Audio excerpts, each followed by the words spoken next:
Very good afternoon ಮಕ್ಕಳೇ. ಎಲ್ರೂ ಊಟ ಮಾಡಿ ಜೀರ್ಣಕ್ರಿಯೆಯನ್ನ ಮುಗಿಸ್ಕೊಂಡು ಬಂದ್ ಕೂತಿದ್ದೀರಾ? ಸೊ ನಾವು ಲಾಸ್ಟ್ ಕ್ಲಾಸಲ್ಲಿ ಜೀರ್ಣಕ್ರಿಯೆ ಅಂದ್ರೆ ಏನು ಅನ್ನೋದನ್ನ ಅಭ್ಯಾಸ ಮಾಡಿದ್ವಿ ಅಲ್ವಾ? ಜೀವಕ್ರಿಯೆಗಳು ಪಾಠದಲ್ಲಿ ಮುಖ್ಯವಾಗಿ ಜೀರ್ಣಕ್ರಿಯೆ ಹೇಗಾಗತ್ತೆ, ಜೀರ್ಣಾಂಗ ವ್ಯೂಹದಲ್ಲಿ ಯಾವ ಭಾಗಗಳಿರತ್ತೆ, ಅವುಗಳ ಕೆಲಸಗಳೇನು, ಇದೆಲ್ಲದನ್ನು ನಾವು ಅಭ್ಯಾಸ ಮಾಡಿದ್ವಿ. ಸೊ ಅದನ್ನ ಒಂದ್ಸಲ ಕ್ವಿಕ್ ಆಗಿ ರಿವೈಸ್ ಮಾಡಿ ಮುಂದಿನ ಟಾಪಿಕ್ಗೆ ಹೋಗೋಣ.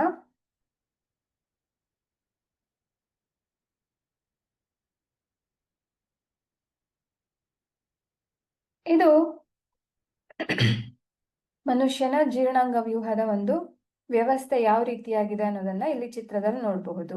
ಬಾಯಿ, ಅನ್ನನಾಳ, ಜಠರ, ಪಿತ್ತಕೋಶ, ಯಕೃತ್, ಹಾಗೆ ಮೇದೋಜೀರಕಾಂಗ, ಸಣ್ಣ ಕರುಳು, ದೊಡ್ಡ ಕರುಳು ಹಾಗೂ ಕೊನೆಯದಾಗಿ ಗುದದ್ವಾರ, ಇವಿಷ್ಟನ್ನ ಹೊಂದಿರುವಂತಹ ಒಂದು ವ್ಯವಸ್ಥೆಯನ್ನ ನಾವು ಜೀರ್ಣಾಂಗ ವ್ಯೂಹ ಅಂತ ಕರಿತೀವಿ.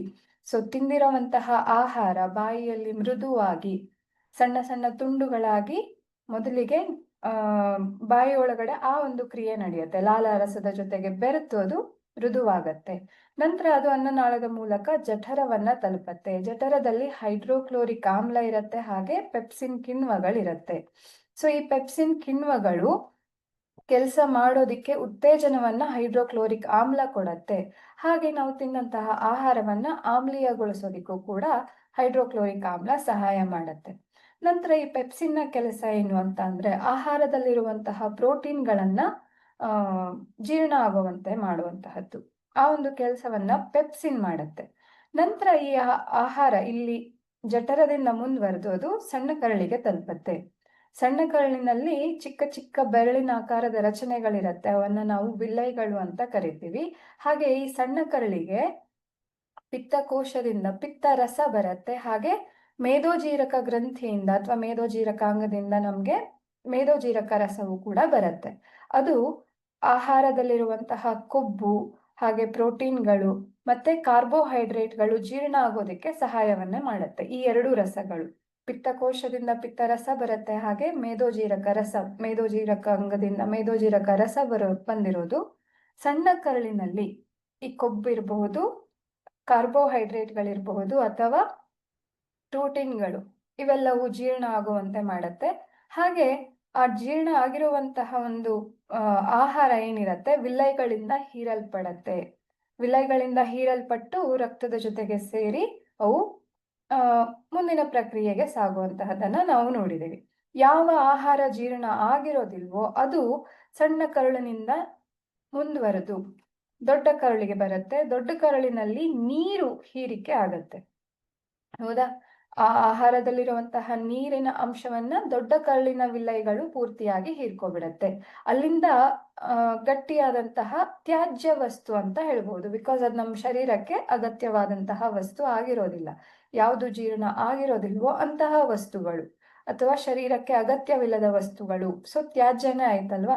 ಸೊ ಆ ತ್ಯಾಜ್ಯ ಪದಾರ್ಥ ದೊಡ್ಡ ಕರುಳಿನ ಮೂಲಕ ಹಾದು ಬಂದು ಗುದದ್ವಾರದ ಮೂಲಕ ನಮ್ಮ ಶರೀರದಿಂದ ಹೊರಗಡೆ ಹಾಕಲ್ಪಡತ್ತೆ.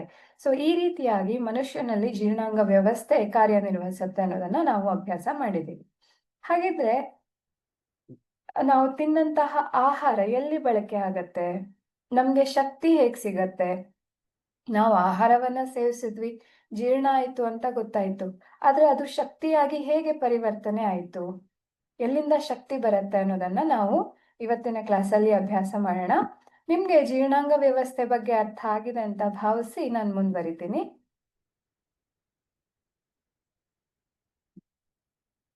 ಸೊ ನಮ್ಮ ಇವತ್ತಿನ ವಿಷಯ ಉಸಿರಾಟ. ಅಂದ್ರೆ ನಾವು ತಿನ್ನಂತಹ ಆಹಾರ ಶಕ್ತಿಯಾಗಿ ಹೇಗೆ ಪರಿವರ್ತನೆ ಆಗತ್ತೆ ಅನ್ನೋದನ್ನ ನಾವು ಈ ಉಸಿರಾಟ ಪ್ರಕ್ರಿಯೆಯಲ್ಲಿ ಗಮನಿಸಬಹುದು. ಉಸಿರಾಟ ಅಂದ್ರೆ ಏನು ಎಲ್ಲರಿಗೂ ಗೊತ್ತೇ ಇದೆ ಅಲ್ವಾ? ನಾವು ಉಸಿರಾಟ ಮಾಡ್ತೀವಿ ಅಂದ್ರೆ ಗಾಳಿಯನ್ನ ಒಳಗಡೆ ತಗೊಳ್ತೀವಿ. ಯಾವ ಗಾಳಿಯನ್ನ ಒಳಗಡೆ ತಗೊಳ್ತೀವಿ? ಎಲ್ಲಾ ಗಾಳಿಯನ್ನು ತಗೋಬಿಡ್ತೀವ? ಇಲ್ಲ, ನಾವು ಫಿಕ್ಸ್ ಆಗಿ ಆಕ್ಸಿಜನ್ ಅನ್ನ ಒಳಗಡೆ ತಗೊಳ್ತೀವಿ. ಹಾಗೆ ಉಸಿರಾಟದಲ್ಲಿ ಹೊರಗಡೆ ಬಿಡುವಂತಹ ಗಾಳಿ ಯಾವುದು? ಕಾರ್ಬನ್ ಡೈಆಕ್ಸೈಡ್ ಅಲ್ವಾ? ಸೊ ದೇಹದ ಹೊರಭಾಗದಿಂದ ಆಕ್ಸಿಜನ್ ಅನ್ನ ಪಡೆದುಕೊಂಡು ಕೋಶೀಯ ಅಗತ್ಯಗಳಿಗಾಗಿ ನೀವು ಹಿಂದಿನ ತರಗತಿಗಳಲ್ಲಿ ಅಭ್ಯಾಸ ಮಾಡಿದ್ದೀರಾ. ನಾವು ತಗೊಂಡಂತಹ ಆಹಾರ ಪ್ರತಿಯೊಂದು ಜೀವಕೋಶಕ್ಕೂ ಸಾಗಿಸಲ್ಪಡುತ್ತೆ. ಜೀವಕೋಶದಲ್ಲಿ ಅದು ಮತ್ತೆ ಜೀವಕೋಶದ ಅಗತ್ಯತೆಗೆ ಉಪಯೋಗ ಆಗತ್ತೆ ಅನ್ನೋದನ್ನ ನೀವು ಹಿಂದಿನ ತರಗತಿಯಲ್ಲಿ ಅಭ್ಯಾಸ ಮಾಡಿದ್ದೀರಾ ಅಲ್ವಾ? ಸೊ ಇಲ್ಲಿ ದೇಹದ ಹೊರಭಾಗದಿಂದ ಆಕ್ಸಿಜನ್ ಅನ್ನ ಪಡ್ಕೊಂಡು ಅದನ್ನ ಕೋಶೀಯ ಅಗತ್ಯಗಳಿಗೆ ಆಹಾರ ಪದಾರ್ಥಗಳನ್ನ ವಿಭಜಿಸಿ ಬಳಸಿಕೊಳ್ಳುವಂತಹ ಪ್ರಕ್ರಿಯೆನೇ ನಾವು ಉಸಿರಾಟ ಅಂತ ಕರೆಯೋದು. ಸೊ ಉಸಿರಾಟ ಅಂತ ಅಂದ್ರೆ ಏನು? ಆಕ್ಸಿಜನ್ ಅನ್ನ ನಾವು ತಗೊಂಡು ಅದನ್ನ ಜೀವಕೋಶಗಳಿಗೆ ಕಳಿಸ್ತೀವಿ. ಜೀವಕೋಶದಲ್ಲಿ ಕೆಲಸ ಆಗೋದಿಕ್ಕೆ ಜೀವಕೋಶಗಳು ಆಹಾರವನ್ನ ಉತ್ಪತ್ತಿ ಮಾಡೋದಿಕ್ಕೆ ಅವು ಬದುಕ್ಬೇಕಲ್ವಾ? ಪ್ರತಿಯೊಂದು ಜೀವಕೋಶವೂ ಕೂಡ ಬದುಕ್ಬೇಕಾಗಿರತ್ತೆ. ಅವುಗಳಿಗೆ ಆಹಾರದ ಅವಶ್ಯಕತೆ ಇರುತ್ತೆ. ಅಲ್ಲಿ ಬಳಕೆಯಾಗುವಂತಹ ಪ್ರಕ್ರಿಯೆಯನ್ನ ನಾವೇನಂತ ಕರಿತೀವಿ? ಉಸಿರಾಟ.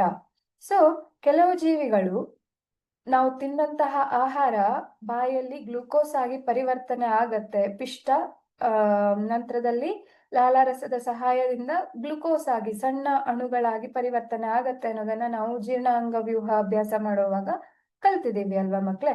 ಸೊ ಆ ಗ್ಲೂಕೋಸ್ ಅನ್ನ ಸಂಪೂರ್ಣವಾಗಿ ಕಾರ್ಬನ್ ಡೈಆಕ್ಸೈಡ್ ಮತ್ತೆ ನೀರಾಗಿ ವಿಭಜಿಸಲು ಆಕ್ಸಿಜನ್ ಅನ್ನ ಬಳಸತ್ತೆ. ಉದಾಹರಣೆಗೆ ನಾವು ತಿಂದಂತಹ ಆಹಾರದಿಂದ ಗ್ಲೂಕೋಸ್ ಏನಾಗಿರತ್ತೆ? ಉಂಟಾಗಿರತ್ತೆ. ಆ ಗ್ಲೂಕೋಸ್ ವಿಭಜನೆ ಹೊಂದೋದಿಕ್ಕೆ, ಕಾರ್ಬನ್ ಡೈಆಕ್ಸೈಡ್ ಮತ್ತೆ ನೀರಾಗಿ ವಿಭಜನೆ ಹೊಂದೋದಿಕ್ಕೆ ನಾವು ಆಮ್ಲಜನಕವನ್ನ ಬಳಸ್ತೀವಿ. ಇನ್ ಕೆಲವು ಜೀವಿಗಳು ಏನ್ ಮಾಡತ್ತೆ ಅಂದ್ರೆ ಆಕ್ಸಿಜನ್ ಅನ್ನ ಬಳಸೋದಿಲ್ಲ. ಆ ತರಹದ ಜೀವಿಗಳು ಇದೆ. ಸೊ ಮೊದಲಿಗೆ ಏನಾಗತ್ತೆ? ಆಕ್ಸಿಜನ್ ಬಳಸ್ಲಿ ಅಥವಾ ಆಕ್ಸಿಜನ್ ಅನ್ನ ಬಳಸದೇ ಇರ್ಲಿ, ಯಾವುದೇ ಇದ್ರೂ ಕೂಡ ಮೊದಲಿಗೆ ಗ್ಲೂಕೋಸ್ ಏನಾಗತ್ತೆ? ಎಲ್ಲಾ ಜೀವಿಗಳಲ್ಲೂ ಸಾಮಾನ್ಯವಾಗಿ ಹೇಳೋದಿದ್ರೆ ಗ್ಲೂಕೋಸ್ ಏನಾಗತ್ತೆ? ಅದು 6 ಕಾರ್ಬನ್ನ ಒಂದು ಸಂಯುಕ್ತ ಆಗಿದೆ. 6 ಕಾರ್ಬನ್ ಅನ್ನ ಹೊಂದಿರುವಂತಹ ಸಂಯುಕ್ತ. ಸೊ ಆ 6 ಕಾರ್ಬನ್ ಅಂದ್ರೆ ನಾವು ಗ್ಲೂಕೋಸ್ ಅನ್ನ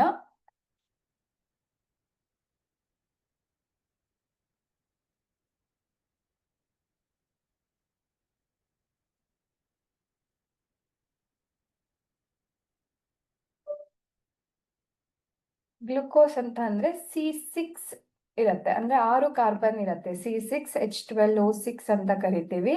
ಸೊ ಇದರಲ್ಲಿ ನಮ್ಗೆ 6 ಕಾರ್ಬನ್ ಇದೆ ಅನ್ನೋದು ಗೊತ್ತಾಗ್ತಾ ಇದೆ ಅಲ್ವಾ? ಸೊ ಇದೇನಾಗತ್ತೆ? ಪರಿವರ್ತನೆಯಾಗಿ ಗ್ಲುಕೋಸ್ ಏನಾಗತ್ತೆ? ಒಂದು ಪೈರುವೇಟ್ ಅಣುವಾಗಿ, ಅಂದ್ರೆ ಪೈರುವೇಟ್ ಅಣು ಅಂತ ಅಂದ್ರೆ ಕಾರ್ಬನ್ 3 ಇರತ್ತೆ. 6 ಕಾರ್ಬನ್ ಇರೋದು 3 ಕಾರ್ಬನ್ ಅಣುವಾಗಿ ವಿಭಜನೆಯನ್ನ ಹೊಂದತ್ತೆ. ನಾವು ಇದನ್ನ ಪೈರುವೇಟ್ ಅಂತ ಕರಿತೀವಿ. ಈ ಒಂದು ಪ್ರಕ್ರಿಯೆ ಜೀವಕೋಶದಲ್ಲಿರುವಂತಹ ಕೋಶ ದ್ರವ್ಯದ ಒಳಗಡೆಗೆ ಆಗ್ತಾ ಇರತ್ತೆ. ಸೊ ಇದು ಆಕ್ಸಿಜನ್ ನ ಉಪಸ್ಥಿತಿ ಅಥವಾ ಆಕ್ಸಿಜನ್ ಅನ್ನ ಬಳಸ್ಕೊಳ್ಳದೆ ಕೂಡ ಈ ಒಂದು ಪ್ರಕ್ರಿಯೆ ಎಲ್ಲಾ ಜೀವಿಗಳಲ್ಲೂ ಸಾಮಾನ್ಯವಾಗಿ ಆಗುವಂತಹದ್ದು. ಇನ್ನು ಈ ಪೈರುವೇಟ್ ಏನಾಗತ್ತೆ? ಮುಂದೆ ಎಥೆನಾಲ್, ಕಾರ್ಬನ್ ಡೈಆಕ್ಸೈಡ್ ಆಗಿ ಪರಿವರ್ತನೆ ಆಗತ್ತೆ. ಯಾವ ಜೀವಿಗಳಲ್ಲಿ ಈ ರೀತಿ ಬದಲಾವಣೆ ಆಗತ್ತೆ ಅನ್ನೋದನ್ನು ನೋಡೋಣ. ಹಾಗೆ ಇನ್ ಕೆಲವೊಂದರಲ್ಲಿ ಕಾರ್ಬನ್ ಡೈಆಕ್ಸೈಡ್ ಮತ್ತೆ ನೀರು ಉತ್ಪನ್ನವಾಗಿ ದೊರಕತ್ತೆ. ಇದು ಯಾವ ರೀತಿ ಆಗತ್ತೆ ಅನ್ನೋದನ್ನ ನಾವು ನೋಡೋಣ. ಇಲ್ಲಿ ನೀವು ಇದನ್ನ ಫ್ಲೋ ಚಾರ್ಟ್ ಅಂತ ಕರೀತಾರೆ. ಈ ರೀತಿಯ ಒಂದು ಚಾರ್ಟ್ ಅನ್ನ ನೀವು ಬರ್ಕೊಂಡ್ರೆ ನಿಮ್ಗೆ 3 ರೀತಿಯ ಪ್ರಕ್ರಿಯೆಗಳು ಸುಲಭವಾಗಿ ಅರ್ಥ ಆಗತ್ತೆ. ಏನು ಅನ್ನೋದನ್ನ ನಾನು ಇವಾಗ ವಿವರಣೆ ಕೊಡ್ತೀನಿ. ನಾವು ಸೇವಿಸಿದಂತಹ ಆಹಾರ ಗ್ಲುಕೋಸ್ ಆಗಿ ಬದಲಾಗಿರತ್ತೆ ಬಾಯಿ ಒಳಗಡೆಗೆ ಅಲ್ವಾ? ಸೊ ಆ ಗ್ಲುಕೋಸ್ ವಿಭಜನೆಯನ್ನ ಹೊಂದಿ ನಮಗೆ ಪೈರುವೇಟ್ ಸಿಕ್ಕಿರತ್ತೆ. ಇಲ್ಲಿ ಕೋಶ ದ್ರವ್ಯದ ಒಳಗಡೆಗೆ, ಅಂದ್ರೆ ಜೀವಕೋಶದ ಒಳಗಡೆಗೆ ಈ ರೀತಿಯ ಒಂದು ಆಹಾರ ವಿಭಜನೆ ಆಗೋದನ್ನ ನಾವು ನೋಡಬಹುದು. ಅಲ್ಲಿಂದ ಪೈರುವೇಟ್ ಮತ್ತೆ ಶಕ್ತಿ ದೊರಕಿರತ್ತೆ ಸ್ವಲ್ಪ. ಆಯ್ತಾ? ಈ ಪೈರುವೇಟ್ ನಂತರ ಆಕ್ಸಿಜನ್ ಇಲ್ಲದೆ ಇರುವಂತಹ ಜೀವಿಗಳಲ್ಲಿ, ಅಂದ್ರೆ ಈಸ್ಟ್, ಇದೊಂದು ಬ್ಯಾಕ್ಟೀರಿಯಾ ತರ ಜೀವಿ ಅಲ್ವಾ? ಸೊ ಈ ಈಸ್ಟ್ ನಲ್ಲಿ ಏನಾಗತ್ತೆ? ಆಕ್ಸಿಜನ್ ಇರೋದಿಲ್ಲ, ಅವುಗಳಿಗೆ ಆಕ್ಸಿಜನ್ ಪೂರೈಕೆ ಆಗೋದಿಲ್ಲ. ಸೊ ಇಲ್ಲಿ ಆಕ್ಸಿಜನ್ನೇ ಇಲ್ಲ. ಹಾಗಾಗಿ ಕಾರ್ಬನ್ ಪೈರುವೇಟ್ ಏನಾಗತ್ತೆ? ಎಥೆನಾಲ್ ಅಂದ್ರೆ ಒಂದು ಬಗೆಯ ಆಲ್ಕೋಹಾಲ್ ಇದು. ಆಯ್ತಾ? ಸೊ ಈ ಎಥೆನಾಲ್ ಕಾರ್ಬನ್ ಡೈಆಕ್ಸೈಡ್ ಮತ್ತೆ ಶಕ್ತಿಯಾಗಿ ಬದಲಾವಣೆಯನ್ನ ಹೊಂದತ್ತೆ, ಅಂದ್ರೆ ಪರಿವರ್ತನೆ ಆಗತ್ತೆ. ಪೈರುವೇಟ್ ಈ ರೀತಿಯಾಗಿ ವಿಭಜನೆಯನ್ನ ಹೊಂದಿ ನಮ್ಗೆ ಈ 3 ಉತ್ಪನ್ನಗಳನ್ನ ಕೊಡತ್ತೆ. ಇಲ್ಲಿ ಶಕ್ತಿ ಬಿಡುಗಡೆ ಆಗೋದು ಅವುಗಳು ಬದುಕಿ ಜೀವನ ನಡೆಸೋದಕ್ಕೆ ಸಹಾಯವಾಗುವಂತಹದ್ದು. ಅದೇ ಆಕ್ಸಿಜನ್ ಅನ್ನ ಬಳಸ್ಕೊಂಡು ಯಾವ ರೀತಿ ಬದಲಾವಣೆ ಆಗತ್ತೆ ನೋಡೋಣ.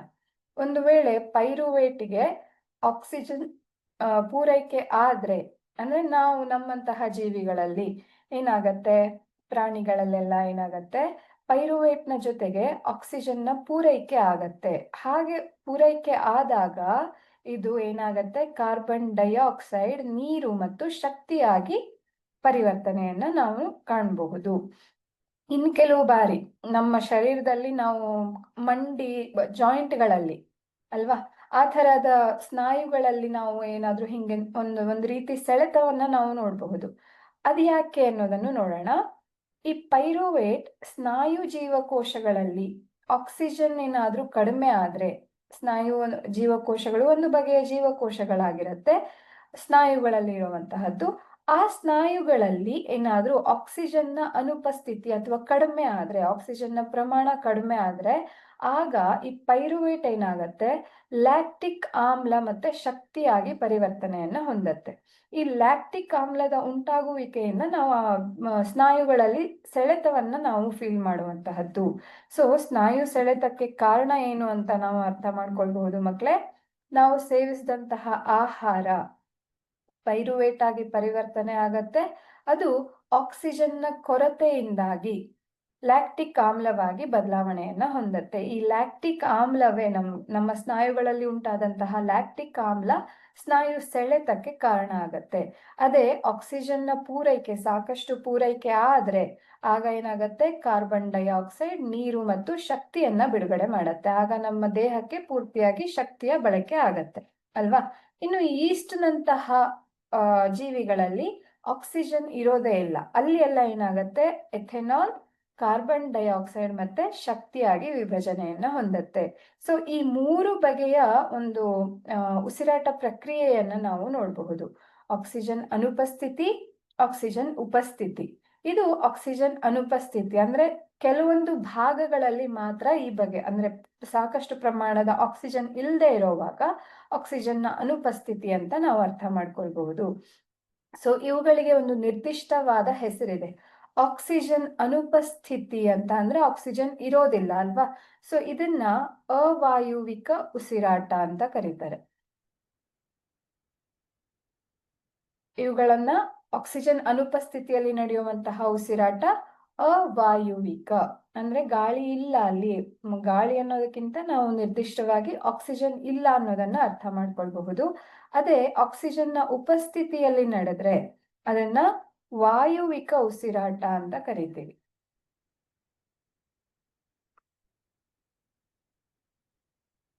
ಇಲ್ಲಿ ಸ್ನಾಯು ಜೀವಕೋಶಗಳಲ್ಲಿ ಆಕ್ಸಿಜನ್ ಅನುಪಸ್ಥಿತಿಯಲ್ಲೇ ಈ ತರ ಒಂದು ಲ್ಯಾಕ್ಟಿಕ್ ಆಮ್ಲ ಬದಲಾವಣೆ ಆಗೋದು ಅಲ್ವಾ. ಸೊ ಇದನ್ನು ನಾವು ಅವಾಯುವಿಕ ಅಂತ ಅರ್ಥ ಮಾಡ್ಕೊಳ್ಬಹುದು. ಆದ್ರೆ ಒಂದು ವೇಳೆ ಸ್ನಾಯು ಜೀವಕೋಶಗಳಿಗೆ ಆಕ್ಸಿಜನ್ನ ಪೂರೈಕೆ ಸಾಕಷ್ಟು ಪ್ರಮಾಣದಲ್ಲಿ ಆದ್ರೆ ಆಗ ಅದು ವಾಯುವಿಕ ಉಸಿರಾಟನೇ ಆಗಿರತ್ತೆ. ಆಕ್ಸಿಜನ್ನ ಅನುಪಸ್ಥಿತಿಯಲ್ಲಿ ಮಾತ್ರ ಈ ಬಗೆಯ ಒಂದು ಪ್ರಕ್ರಿಯೆಯನ್ನ ನಾವು ಗಮನಿಸಬಹುದು. ಸೊ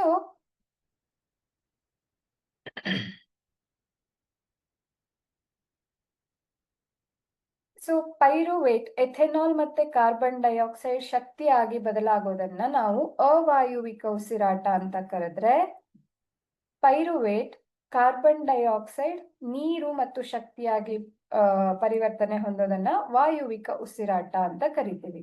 ಸೊ ಇದೆಯಲ್ಲಿ ನಡೆಯುತ್ತೆ ವಾಯುವಿಕ ಉಸಿರಾಟ ಅಂತ ಅಂದ್ರೆ ಜೀವಕೋಶದ ಒಳಗಡೆ ಇರುವಂತಹ ಮೈಟೋಕಾಂಡ್ರಿಯಾದಲ್ಲಿ ಈ ಒಂದು ಏನು ವಾಯುವಿಕ ಉಸಿರಾಟ ಕ್ರಿಯೆ ನಡೆಯುತ್ತೆ.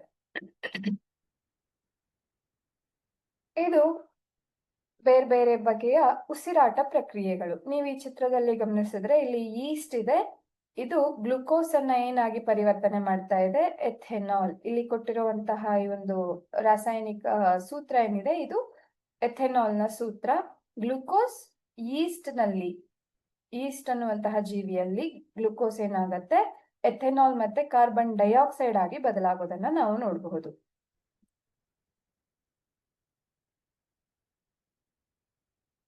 ಸೊ ಪ್ರಾಣಿಗಳು ಪರಿಸರದಿಂದ ಆಕ್ಸಿಜನ್ ಅನ್ನ ಪಡ್ಕೊಳ್ಳೋದಿಕ್ಕೆ ಹಾಗೆ ಆಕ್ಸಿಜನ್ ಅನ್ನ ಹೊರ ಹಾಕೋದಿಕ್ಕೆ ವಿಭಿನ್ನ ಅಂಗಗಳನ್ನ ಬೆಳೆಸ್ಕೊಂಡಿದೆ. ಯಾಕೆ ಅಂತ ಅಂದ್ರೆ ನಾವು ಬಹುಕೋಶೀಯ ಜೀವಿಗಳು ಅಲ್ವಾ. ಪ್ರಾಣಿಗಳು ಸಾಮಾನ್ಯವಾಗಿ ಬಹುಕೋಶೀಯ ಜೀವಿಗಳು. ಸೊ ಬೇರೆ ಬೇರೆ ಕೆಲಸಕ್ಕೆ ಬೇರೆ ಬೇರೆ ಅಂಗಗಳನ್ನ ನಾವು ಬಳಸ್ತೀವಿ. ಸೊ ಬೇರೆ ಬೇರೆ ಅಂಗಗಳನ್ನ ಅಭಿವೃದ್ಧಿ ಪಡಿಸ್ಕೊಂಡಿದೆ.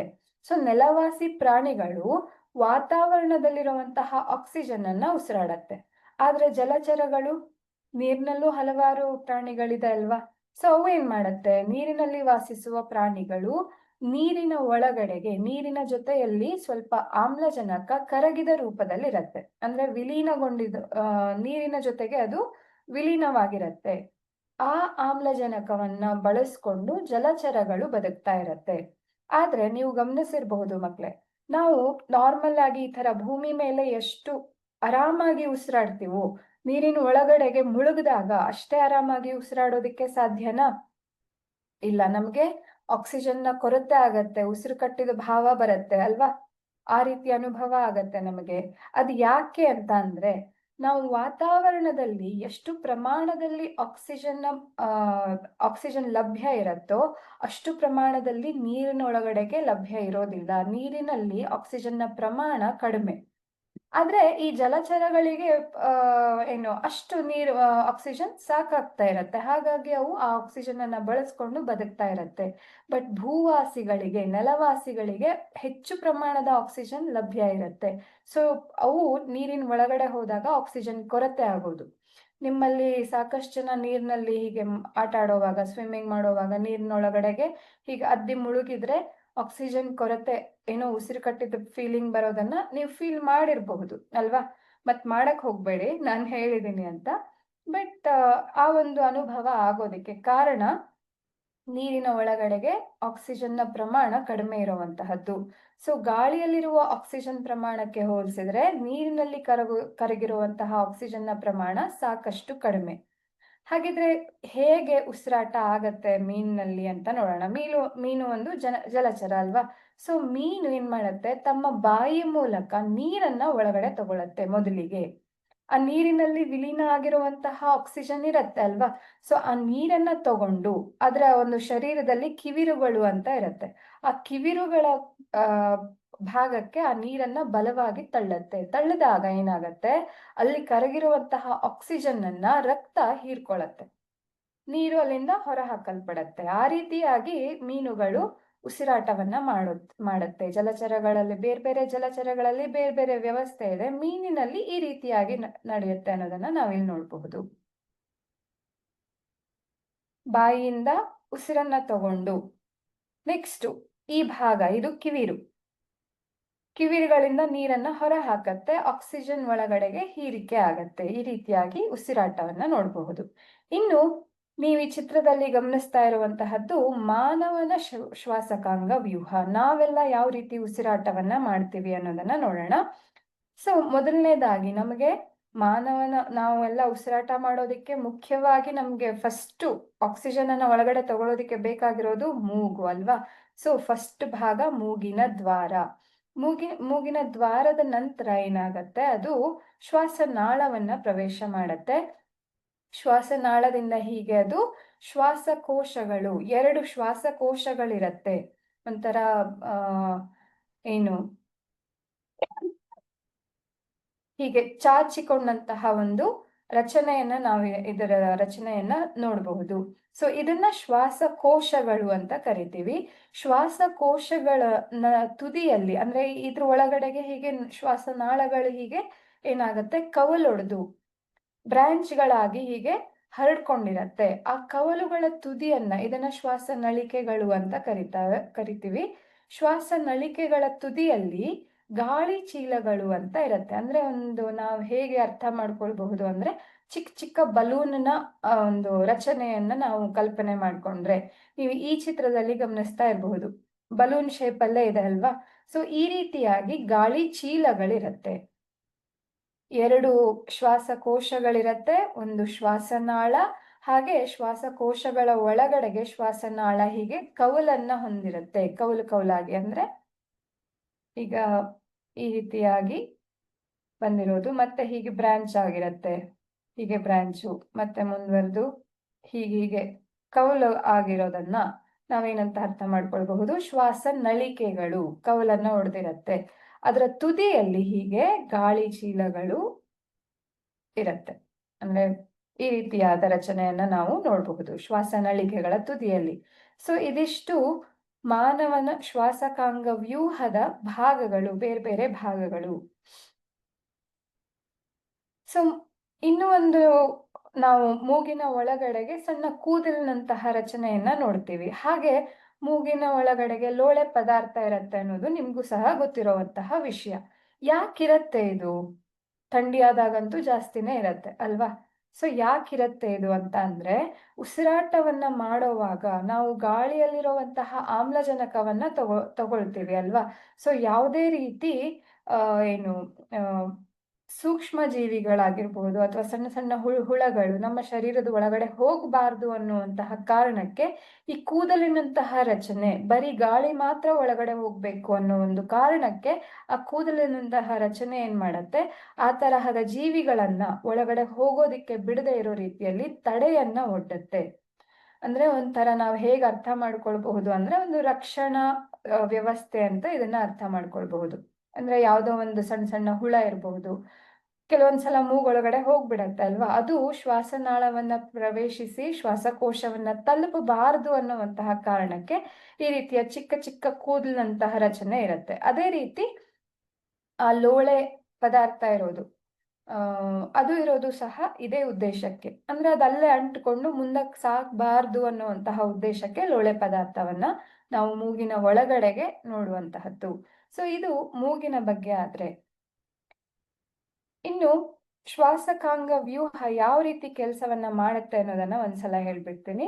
ಸೊ ನಾವು ಮೂಗಿನಿಂದ ಆಕ್ಸಿಜನ್ ಅನ್ನ ತಗೊಳ್ತೀವಿ, ಅದು ಹೀಗೆ ಮೂಗಿನ ಮೂಲಕ ಪ್ರವೇಶಿಸಿ ನಂತರ ನಾಳದ ಮೂಲಕ ಶ್ವಾಸಕೋಶಗಳಿಗೆ ಹೀಗೆ ಹರಿದು ಬರುತ್ತೆ.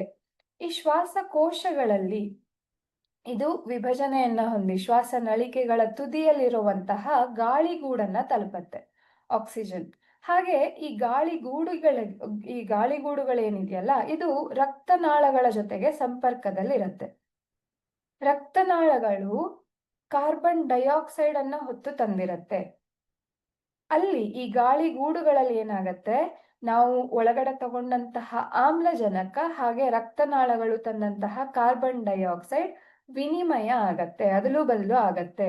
ಅಂದ್ರೆ ಕಾರ್ಬನ್ ಡೈಆಕ್ಸೈಡ್ ಇಲ್ಲಿ ಬರತ್ತೆ, ಹಾಗೆ ನಾವು ತಗೊಂಡಂತಹ ಅಂದ್ರೆ ಗಾಳಿಗೂಡುಗಳ ಒಳಗಡೆಗೆ ಸೇರ್ಕೊಳ್ಳತ್ತೆ.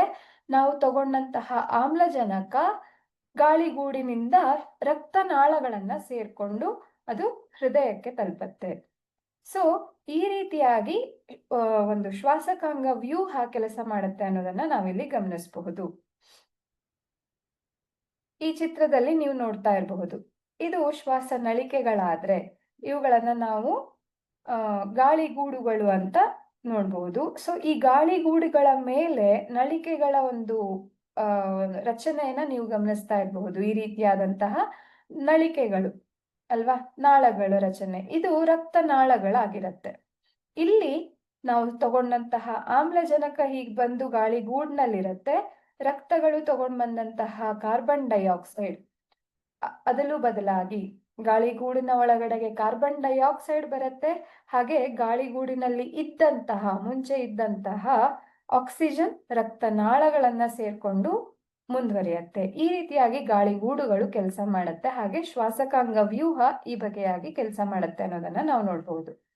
ಇನ್ನು ನೀವು ಈ ಒಂದು ವಿಡಿಯೋದಲ್ಲಿ ನೋಡ್ತಾ ಇರೋದು, ನಾವು ಆಮ್ಲಜನಕವನ್ನ ಒಳಗಡೆಗೆ ತಗೊಂಡಾಗ ಹೀಗೆ ಎದೆಯ ಭಾಗ ಹಿಗ್ಗೋದನ್ನ, ಅಂದ್ರೆ ಹೀಗೆ ಹೆಚ್ಚಾಗತ್ತೆ, ಹಾಗೆ ಉಸಿರನ್ನ ಬಿಟ್ಟಾಗ ಅದು ಸಂಕುಚಿತ ಆಗತ್ತೆ, ಕಡಿಮೆ ಆಗತ್ತೆ. ಈ ಹಿಗ್ಗುವಿಕೆ ಮತ್ತೆ ಕುಗ್ಗುವಿಕೆ ಪ್ರಕ್ರಿಯೆಯನ್ನ ನಾವಿಲ್ಲಿ ಗಮನಿಸಬಹುದು. ಸೊ ಶ್ವಾಸಕಾಂಗ ವ್ಯೂಹ ಸುಲಭವಾಗಿ ಹಾಳಾಗಿ ಹೋಗ್ಬಾರ್ದು, ಅದಕ್ಕೆ ಯಾವುದೇ ರೀತಿ ಅಪಾಯ ಆಗ್ಬಾರ್ದು ಅನ್ನುವಂತಹ ಒಂದು ಕಾರಣಕ್ಕೆ ಈ ರೀತಿ ಎಲುಬಿನ ಒಂದು ರಚನೆ ಅದನ್ನ ಕಾಪಾಡ್ತಾ ಇರತ್ತೆ. ಪಕ್ಕೆಲುಬಿನ ಮೂಳೆಗಳು ಅಂತ ನೀವು ಇಲ್ಲಿ ನೋಡಬಹುದು, ಈ ಎಲ್ಲಾ ಮೂಳೆಗಳು.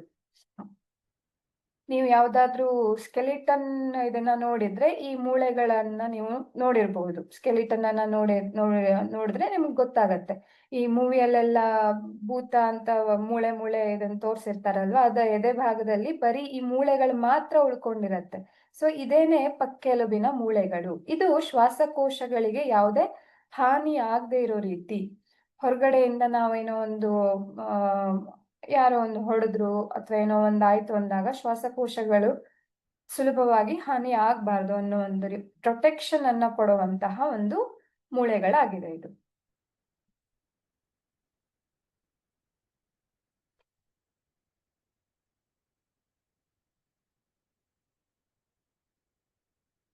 ಸೊ ಈಗ ಆಮ್ಲಜನಕ ರಕ್ತನಾಳಗಳನ್ನ ಸೇರ್ಕೊಳ್ತು ಅನ್ನೋದನ್ನ ನೋಡಿದ್ವಿ.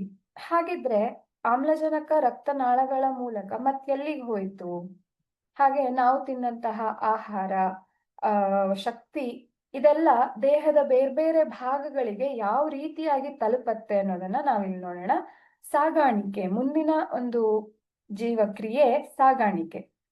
ಈ ಸಾಗಾಣಿಕೆ ನಡೆಯೋದಿಕ್ಕೆ ಮುಖ್ಯ ಕಾರಣ ಅಥವಾ ಮುಖ್ಯ ವಾಹಕ ಏನು ಅಂತ ಅಂದ್ರೆ, ಯಾವುದು ಸಾಗಾಣಿಕೆ ಕೆಲಸವನ್ನ ಮಾಡುತ್ತೆ ಅಂತ ನೋಡೋದಿದ್ರೆ ನಮ್ಮ ಶರೀರದಲ್ಲಿ ಹರಿತಾ ಇರುವಂತಹ ರಕ್ತ. ಈ ರಕ್ತ ಏನ್ ಮಾಡತ್ತೆ, ಇದು ಈ ಸಾಗಾಣಿಕೆ ಕೆಲಸವನ್ನ ಮಾಡುವಂತಹದ್ದು. ಏನಾಗತ್ತೆ, ರಕ್ತ ದ್ರವ ಮಾಧ್ಯಮವನ್ನ ಹೊಂದಿದೆ. ಈಗಾಗ್ಲೇ ಗೊತ್ತಿದೆ, ಏನೇ ಗಾಯ ಆದ್ರೂ ರಕ್ತ ಸೋರತ್ತೆ, ಅಂದ್ರೆ ದ್ರವ ರೂಪದಲ್ಲಿದೆ ಅನ್ನೋದು ಗೊತ್ತಿರುವಂತಹ ವಿಷಯ ಅಲ್ವಾ. ಸೊ ಇದು ದ್ರವರೂಪಿ ಸಂಯೋಜಕ ಅಂಗಾಂಶ ಅನ್ನೋದನ್ನು ಸಹ ನೀವು ಹಿಂದಿನ ತರಗತಿಗಳಲ್ಲಿ ಅಭ್ಯಾಸ ಮಾಡಿದೀರಾ. ಅದರಲ್ಲಿ ಜೀವಕೋಶಗಳು ನಿಲಂಬಿತ ಸ್ಥಿತಿಯಲ್ಲಿ ಇರುತ್ತೆ, ಒಂದಕ್ಕೊಂದು ಹೀಗೆ ಪಕ್ಕದಲ್ಲಿ ಒಂದು ಹರಡ್ಕೊಂಡು ಜೀವಕೋಶಗಳು ಆ ರೀತಿಯಾಗಿರುತ್ತೆ. ಹಾಗಾದ್ರೆ ರಕ್ತದಲ್ಲಿ ಏನೇನಿರುತ್ತೆ ಅಂತ ಅಂದ್ರೆ, ಅದರ ಘಟಕಗಳು ಯಾವ್ಯಾವ್ದು ಅಂತ ಅಂದ್ರೆ, ಕೆಂಪು ರಕ್ತ ಕಣಗಳು. ರಕ್ತ ನೋಡಿದ್ರೆ ಬಣ್ಣ ಕೆಂಪದಾಗಿರೋದು ಕಾಣಿಸತ್ತೆ ಅಲ್ವಾ ನಿಮ್ಗೆ. ಹಾಗಿದ್ರೆ ಬರೀ ಕೆಂಪು ರಕ್ತ ಕಣಗಳನ್ನ ಮಾತ್ರ ಹೊಂದಿರತ್ತಾ ಅಂತ ಅಂದ್ರೆ ಇಲ್ಲ. ಅದರಲ್ಲಿ ಬಿಳಿ ರಕ್ತ ಕಣಗಳು ಇರತ್ತೆ, ಹಾಗೆ ಪ್ಲಾಸ್ಮಾ ಅನ್ನುವಂತಹ ಒಂದು ಅಂಶ ಇರತ್ತೆ, ಇನ್ನು ಕಿರುತಟ್ಟೆಗಳು ಅಂತ ಇರತ್ತೆ. ಕಿರುತಟ್ಟೆಗಳು ಅನ್ನುವಂತಹ ಒಂದು ಅಂಶ ಕೂಡ ಇರತ್ತೆ. ಇವಿಷ್ಟು ರಕ್ತದ ಘಟಕಗಳಾಗಿದೆ. ಏನಿದೆಲ್ಲ ಅಂತ ನೋಡಿದ್ರೆ, ಬಿಳಿ ರಕ್ತ ಕಣಗಳು ನಮ್ಮ ಒಂದು ಶರೀರಕ್ಕೆ ಇಮ್ಯುನಿಟಿಯನ್ನ ಕೊಡೋದು ಅಥವಾ ರೋಗ ನಿರೋಧಕ ಶಕ್ತಿಯನ್ನ ಕೊಡೋದು ಈ ಬಿಳಿ ರಕ್ತ ಕಣಗಳು. ಬಿಳಿ ರಕ್ತ ಕಣಗಳು ಕಡಿಮೆ ಆದ್ರೆ ಸುಲಭವಾಗಿ ನಮಗೆ ರೋಗ ಉಂಟಾಗುವಂತಹದ್ದು ಸ್ಟಾರ್ಟ್ ಆಗತ್ತೆ. ಒಂದೇ ರೋಗ ಸುಲಭವಾಗಿ ಸ್ಟಾರ್ಟ್ ಆಗತ್ತೆ. ಥಂಡಿ ಇರೋದಾಗ್ಲಿ, ಜ್ವರ ಬರೋದಾಗ್ಲಿ, ಅಥವಾ ಬೇರೆ ಹಲವಾರು ರೋಗಗಳಿದೆ ಇವಾಗ. ಅದೆಲ್ಲದು ಸುಲಭವಾಗಿ ಅಟ್ಯಾಕ್ ಆಗೋದು ಬಿಳಿ ರಕ್ತ ಕಣಗಳ ಸಂಖ್ಯೆ ತುಂಬಾ ಕಡಿಮೆ ಆದಾಗ. ಹಾಗೆ ಈ ಕಿರುತಟ್ಟೆಗಳು ಏನ್ ಮಾಡತ್ತೆ ಅಂತ ಅಂದ್ರೆ, ನಾವೆಲ್ಲಾದ್ರೂ ಗಾಯ ಆದ್ರೆ ಸ್ವಲ್ಪ ದಿನ ಆದ್ಮೇಲೆ ಆ ಗಾಯ ಸ್ವಲ್ಪ ದಿನ ಅಲ್ಲ, ಸ್ವಲ್ಪ ಹೊತ್ತಾದ್ಮೇಲೆ ರಕ್ತ ಸೋರೋದು ನಿಂತು ಅಲ್ಲೇ ಹೆಪ್ಪುಗಟ್ಟಿರತ್ತೆ ಅಲ್ವಾ, ಗಟ್ಟಿಯಾಗಿರತ್ತೆ ರಕ್ತ. ಎಲ್ಲಿ ಗಾಯ ಆಗಿರತ್ತೋ ಆ ಭಾಗದಲ್ಲಿ ಗಟ್ಟಿಯಾಗ್ಬಿಟ್ಟಿರತ್ತೆ. ಯಾಕೆ ಅಂತ ಅಂದ್ರೆ, ಈ ಕಿರುತಟ್ಟೆಗಳು ರಕ್ತ ಹೆಪ್ಪುಗಟ್ಟುವಂತೆ ಮಾಡತ್ತೆ, ಗಟ್ಟಿ ಆಗೋ ರೀತಿ ಮಾಡತ್ತೆ. ಇಲ್ಲ ಅಂತಂದ್ರೆ, ಗಟ್ಟಿ ಆಗಿಲ್ಲ ಅಂತಂದ್ರೆ ಅಷ್ಟು ರಕ್ತ ಸೋರ್ ಹೋಗ್ಬಿಡತ್ತೆ ಅಲ್ವಾ. ಅದಕ್ಕೆ ದೇಹದಲ್ಲಿನ ರಕ್ತ ಸೋರಿಕೆ ಆಗ್ಬಾರ್ದು ಅನ್ನುವಂತಹ ಕಾರಣಕ್ಕೆ ಎಲ್ಲಾದ್ರೂ ಗಾಯ ಆದ್ರೆ, ಯಾವುದೇ ರೀತಿಯ ಗಾಯ ಆದ್ರೆ ಆ ರಕ್ತ ಹೆಪ್ಪುಗಟ್ಟುವಂತೆ ಮಾಡುವಂತಹದ್ದು ಈ ಕಿರುತಟ್ಟೆಗಳು. ಇನ್ನು ಕೆಂಪು ರಕ್ತ ಕಣಗಳು ಮತ್ತೆ ಪ್ಲಾಸ್ಮಾದ ಕೆಲಸ ಏನು ಅನ್ನೋದನ್ನ ನೋಡೋಣ. ಆಹಾರ, ಕಾರ್ಬನ್ ಡೈಆಕ್ಸೈಡ್ ಮತ್ತು ನೈಟ್ರೋಜನ್ ಯುಕ್ತ ತ್ಯಾಜ್ಯಗಳನ್ನ ಕರಗಿದ ರೂಪದಲ್ಲಿ, ಇವೆಲ್ಲವೂ ಕರಗಿದ ರೂಪದಲ್ಲಿ ಇರುತ್ತೆ, ಪ್ಲಾಸ್ಮಾ, ರಕ್ತದಲ್ಲಿರುವಂತಹ ಪ್ಲಾಸ್ಮಾ ಒಂದು ಭಾಗದಿಂದ ಇನ್ನೊಂದು ಭಾಗಕ್ಕೆ ಸಾಗಿಸುವಂತಹ ಕೆಲಸವನ್ನ ಮಾಡುತ್ತೆ. ಹಾಗೆ ಆಕ್ಸಿಜನ್ ಅನ್ನ ಕೆಂಪು ರಕ್ತ ಕಣಗಳು ಸಾಗಿಸತ್ತೆ. ಇದರಲ್ಲಿರುವಂತಹ ಹಿಮೋಗ್ಲೋಬಿನ್ ಕೌಂಟ್ ಅಂತ ನೀವು ಕೇಳಿರಬಹುದು. ಸೊ ಈ ಹಿಮೋಗ್ಲೋಬಿನ್ ಏನ್ ಮಾಡತ್ತೆ, ಕೆಂಪು ರಕ್ತ ಕಣಗಳ ಅಲ್ಲಿರುವಂತಹ ಹಿಮೋಗ್ಲೋಬಿನ್ ಈ ಆಕ್ಸಿಜನ್ ಅನ್ನ ಸಾಗಿಸುವಂತಹ ಕೆಲಸವನ್ನ ಮಾಡುತ್ತೆ. ಸೊ ಕೆಂಪು ರಕ್ತಕಣಗಳು ಆಕ್ಸಿಜನ್ ಅನ್ನ ಸಾಗಿಸುತ್ತೆ ಅನ್ನೋದನ್ನ ನಾವು ಅರ್ಥ ಮಾಡ್ಕೊಳ್ಬಹುದು. ಹಾಗೆ ಕೆಂಪು ಕಣಗಳಲ್ಲಿ ಆ ಕೆಂಪು ಬಣ್ಣಕ್ಕೆ ಕಾರಣ ಈ ಹಿಮೋಗ್ಲೋಬಿನ್ ಆಗಿರುತ್ತೆ. ಆಯ್ತಾ?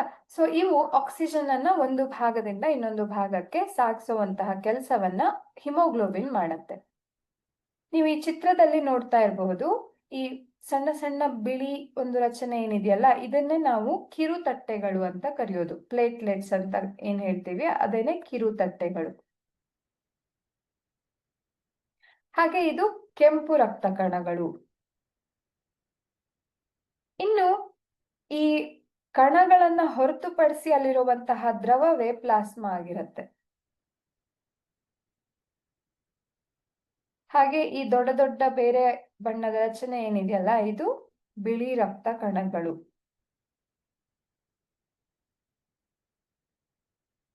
ಇವಿಷ್ಟು ರಕ್ತದಲ್ಲಿರುವಂತಹ ಘಟಕಾಂಶಗಳಾಗಿರುತ್ತೆ. ಸೊ ಇವುಗಳು ಒಂದೊಂದು ಕಾರ್ಯವನ್ನ ನಿರ್ವಹಿಸ್ತಾ ಇದೆ ಅನ್ನೋದನ್ನ ನಾವಿವಾಗ ಅಭ್ಯಾಸವನ್ನ ಮಾಡಿದೀವಿ ಅಲ್ವಾ? ಹಾಗಿದ್ರೆ ಈ ರಕ್ತ ಒಂದು ಭಾಗದಿಂದ ಇನ್ನೊಂದು ಭಾಗಕ್ಕೆ ಹೋಗೋದಿಕ್ಕೆ ಕಾರಣ ಏನು? ರಕ್ತ ದ್ರವ ರೂಪದ್ದು ಅಲ್ವಾ? ಸೊ ನಮ್ಮ ಬೇರೆ ಬೇರೆ ಭಾಗಗಳಿಗೆ, ಶರೀರದಲ್ಲಿರುವಂತಹ ಬೇರೆ ಬೇರೆ ಭಾಗಗಳಿಗೆ ಹೇಗೆ ಅದು ಸಾಗತ್ತೆ? ಈಗ ನೀವು ಮನೆಯಲ್ಲಿರುವಂತಹ ಒಂದು ನೀರ್ ಟ್ಯಾಂಕ್ ಅನ್ನ ಮನೆಯಲ್ಲಿ ಬೇರೆ ಬೇರೆ ಬಾತ್ರೂಮಿಗೆ, ಪಾತ್ರೆ ತೊಳೆಯೋದಿಕ್ಕೆ ಒಂದು ಟ್ಯಾಪ್, ಈ ತರ ಎಲ್ಲ ವ್ಯವಸ್ಥೆ ಮಾಡ್ಕೊಂಡ್ರೆ, ಕೆಳಗಡೆ ಟ್ಯಾಂಕ್ ಇದ್ರೆ ಮೇಲ್ಗಡೆ ತನಕ ನೀರ್ ಹೇಗ್ ಬರತ್ತೆ? ಪಂಪ್ ಬೇಕು ಅದಕ್ಕೆ ಅಲ್ವಾ? ಅದೇ ರೀತಿ ನಮ್ಮ ಶರೀರದಲ್ಲೂ ಎಲ್ಲ ಮೇಲ್ಗಡೆಗೂ ಒಂದಿಷ್ಟು ಭಾಗ ಇದೆ, ಕೆಳಗಡೆಗೂ ಒಂದಿಷ್ಟು ಭಾಗ ಇದೆ ಅಲ್ವಾ? ಆ ಎಲ್ಲಾ ಭಾಗಗಳಿಗೆ, ಒಟ್ಟಾರೆಯಾಗಿ ಶರೀರದ ಎಲ್ಲಾ ಭಾಗಗಳಿಗೆ ರಕ್ತ ಹೋಗಿ ತಲುಪೋದಿಕ್ಕೆ ಒಂದು ಪಂಪಿನ ಅವಶ್ಯಕತೆ ಇದೆ. ಆ ಪಂಪನ್ನೇ ನಾವು ಹೃದಯ ಅಂತ ಕರೆಯೋದು. ಮಾನವನ ಹೃದಯ ಇದು ರಕ್ತವನ್ನ ಪಂಪ್ ಮಾಡೋ ಕೆಲಸವನ್ನ ಮಾಡುತ್ತೆ. Very important. ಆಯ್ತಾ? ಇದರ ಚಿತ್ರವನ್ನ ಸರಿಯಾಗಿ ನೋಡ್ಕೊಂಡು ಭಾಗಗಳು ಏನೇನ್ ಕೆಲಸವನ್ನ ಮಾಡತ್ತೆ ಅನ್ನೋದನ್ನು ಅರ್ಥ ಮಾಡ್ಕೊಂಡು ಆನ್ಸರ್ ಅನ್ನ ಮಾಡಿ. ಸೊ ಈ ಒಂದು ಹೃದಯದಲ್ಲಿ 4 ಕೋಣೆಗಳಿದೆ ಅನ್ನೋದನ್ನ ನಾವು ನೋಡಬಹುದು. ಸೊ ಎರಡು ಬಲಭಾಗದಲ್ಲಿ 2 ಕೋಣೆಗಳು, ಹಾಗೆ ಎಡಭಾಗದಲ್ಲಿ 2 ಕೋಣೆಗಳು. ಅಂದ್ರೆ ಈ ಮೇಲಿನ ಈ ಒಂದು ರಚನೆಯನ್ನ ಒಂದು ಕೋಣೆ ಅಂತ ತಗೊಂಡ್ರೆ, ಕೆಳಗಡೆಗೆ ನಿಮ್ಮ ಭಾಷೆಯಲ್ಲಿ ಹೇಳೋದಿದ್ರೆ ಹಾರ್ಟ್ ಶೇಪ್ ಅಲ್ಲೇ ಇದೆ ನೋಡಿ, ಸುಮಾರು ಹಾರ್ಟ್ ಶೇಪ್ ಅಲ್ಲೇ ಇದೆ ಅಲ್ವಾ?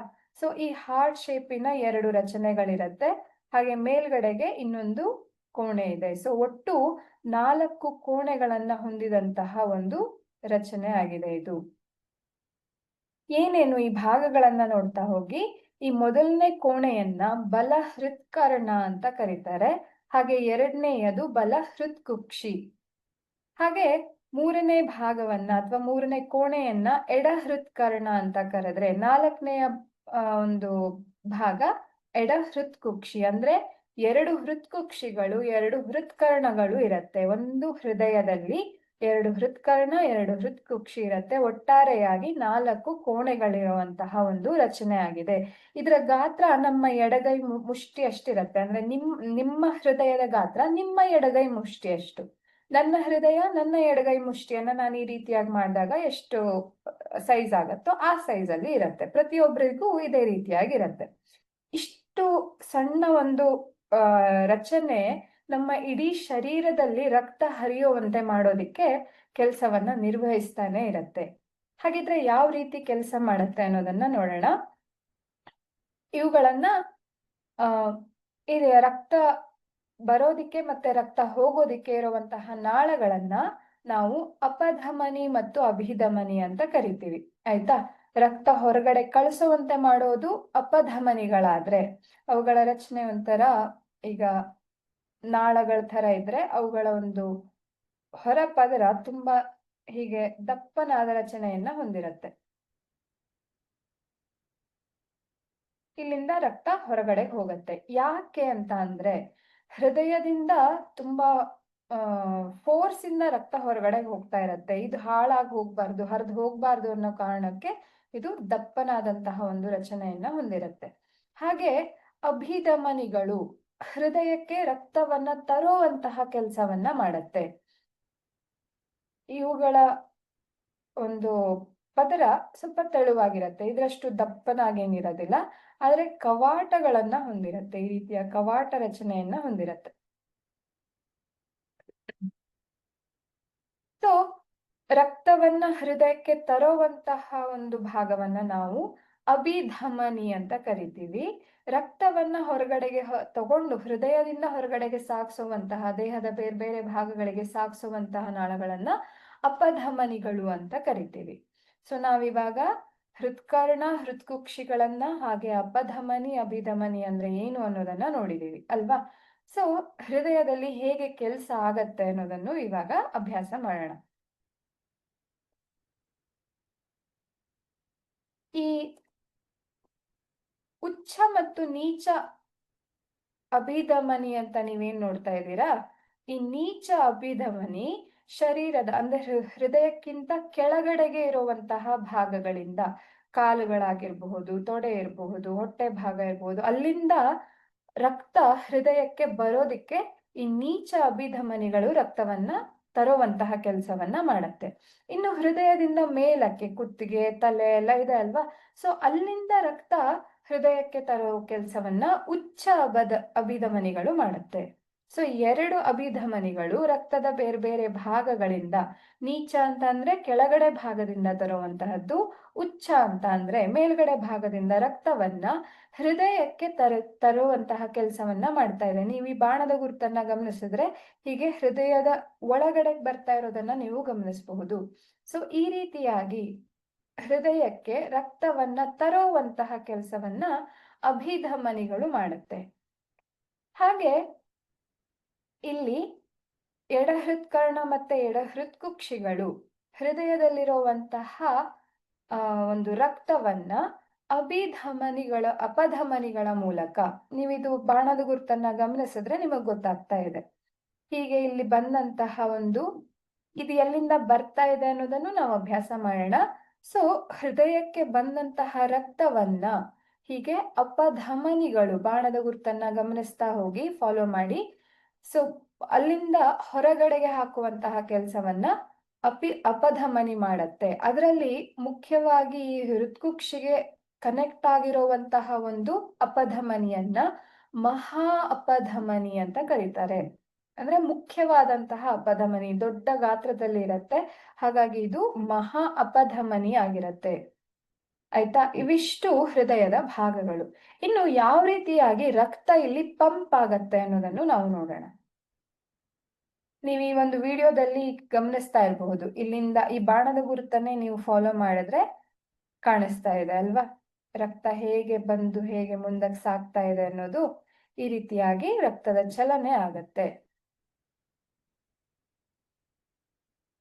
ಸೊ ಉಚ್ಚ ಮತ್ತೆ ನೀಚ ಅಭಿಧಮನಿಗಳು ರಕ್ತವನ್ನ ಹೃದಯಕ್ಕೆ ತರುವಂತಹ ಕೆಲಸವನ್ನ ಮಾಡತ್ತೆ ಅಲ್ವಾ. ಸೊ ರಕ್ತವನ್ನ ಪಡೆದಾಗ ಮೊದಲಿಗೆ ಎಡ ಹೃತ್ಕರ್ಣಕ್ಕೆ ಅದು ಬಂದು ತಲುಪತ್ತೆ. ನೀವು ಈ ಒಂದು ಚಿತ್ರದಲ್ಲಿ ಗಮನಿಸಿದ್ರೆ ಗೊತ್ತಾಗತ್ತೆ. ಮೊದಲನೆಯದು ಇಲ್ಲಿ ಈ ಭಾಗ ಬಂದು ಸೇರ್ತಾ ಇರೋದು ಹೃತ್ಕರ್ಣವನ್ನ, ಬಲ ಹೃತ್ಕರ್ಣವನ್ನ ಸೇರ್ತಾ ಇದೆ, ಹೌದಾ. ಸೊ ಹಾಗೆ ಉಚ್ಚ ಅಭಿಧಮನಿ ಕೂಡ ಬಂದು ಹೃತ್ಕರ್ಣವನ್ನೇ ಸೇರ್ತಾ ಇರೋದು. ಸೊ ಹೃತ್ಕರ್ಣ ಸಡಿಲಗೊಳ್ಳತ್ತೆ. ನಂತರ ಅದು ಸಂಕುಚಿತ ಆಗತ್ತೆ. ಸಂಕುಚಿತ ಆದಾಗ ಅದು ಹೀಗೆ ಸೇರ್ಕೊಂಡಾಗ ಅಲ್ಲಿನ ರಕ್ತ ಏನಾಗತ್ತೆ, ಪಕ್ಕದ ಕೋಣೆಗೆ ಅಂದ್ರೆ ಎಡ ಹೃತ್ಕುಕ್ಷಿಗೆ ಪಾಸ್ ಆಗತ್ತೆ. ಹಾಗೆ ಆಕ್ಸಿಜನ್ ಸಮೃದ್ಧ ರಕ್ತ ಶ್ವಾಸಕೋಶಗಳಿಂದ, ಇಲ್ಲೇನ್ ಈ ಪೈಪ್ಗಳು ಬರ್ತಾ ಇದೆ ಅಲ್ವಾ, ನಾಳಗಳು ಬರ್ತಾ ಇದೆ ಅಲ್ವಾ, ಇವು ಶ್ವಾಸಕೋಶಗಳಿಂದ, ನಾವು ಶ್ವಾಸಕೋಶಗಳನ್ನ ಹಿಂದಿನ ಸ್ವಲ್ಪ ಹೊತ್ತು ಮುಂಚೆ ಅಭ್ಯಾಸವನ್ನ ಮಾಡಿದ್ವಿ ಅಲ್ವಾ, ಅಲ್ಲೇನಾಗ್ತಾ ಇದೆ, ಶ್ವಾಸಕೋಶಗಳು ಆಮ್ಲಜನಕವನ್ನ ತಗೊಂಡು ಶ್ವಾಸನಾಳಗಳಿಂದ ರಕ್ತಕ್ಕೆ, ಆ ಒಂದು ಶ್ವಾಸಕೋಶಗಳಿಂದ ಆಕ್ಸಿಜನ್ ರಕ್ತಕ್ಕೆ ಪೂರೈಕೆ ಆಗಿದೆ. ಆ ರಕ್ತ ಅಲ್ಲಿಂದ ಆಕ್ಸಿಜನ್ ಅನ್ನ ಪಡ್ಕೊಂಡಂತಹ ರಕ್ತ ಅಲ್ಲಿಂದ ನೇರವಾಗಿ ಹೃದಯದ ಹೃತ್ಕರ್ಣಕ್ಕೆ ಬಂದು ಸೇರತ್ತೆ. ಈ ಹೃತ್ಕರ್ಣ ಹೀಗೆ ಕುಗ್ಗಿದಾಗ ಅಥವಾ ಸಂಕುಚಿತ ಆದಾಗ ಜಾಗ ಕಡಿಮೆ ಆಯ್ತು ಅಲ್ವಾ, ಅಲ್ಲಿರೋದ್ ಮುಂದಕ್ಕೆ ಪಾಸ್ ಆಗ್ಬೇಕು. ಹಾಗಾಗಿ ಇಲ್ಲಿರುವಂತಹ ರಕ್ತ ಕೆಳಗಡೆಗೆ ಬರುತ್ತೆ, ಅಂದ್ರೆ ಹೃತ್ಕುಕ್ಷಿಗೆ ಬಂದು ತಲುಪುತ್ತೆ. ಹೃತ್ಕುಕ್ಷಿಗೆ ಬಂದು ತಲುಪಿರುವಂತಹ ಒಂದು ರಕ್ತ ಯಾವಾಗ ಅದು ಸಂಕುಚಿತಗೊಳ್ಳುತ್ತೋ, ಅದು ಕಡಿಮೆ ಆದಾಗ ಅದು ಮಹಾ ಅಪಧಮನಿಯ ಮೂಲಕ ಹೀಗೆ ಮುಂದಕ್ಕೆ ಪಂಪ್ ಆಗತ್ತೆ. ಈ ರೀತಿಯಾಗಿ ನಮಗೆ ಒಂದು ಹೃದಯದಲ್ಲಿ ರಕ್ತ ಪಂಪ್ ಆಗೋದನ್ನ ನಾವು ಗಮನಿಸಬಹುದು.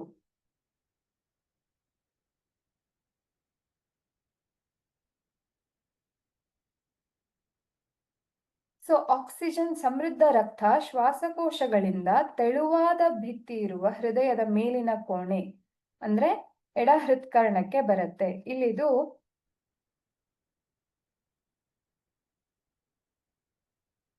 ಬಲ ಹೃತ್ಕರ್ಣ, ಬಲ ಹೃತ್ಕುಕ್ಷಿ ಅಂತ ಆಗ್ಬೇಕಿತ್ತು.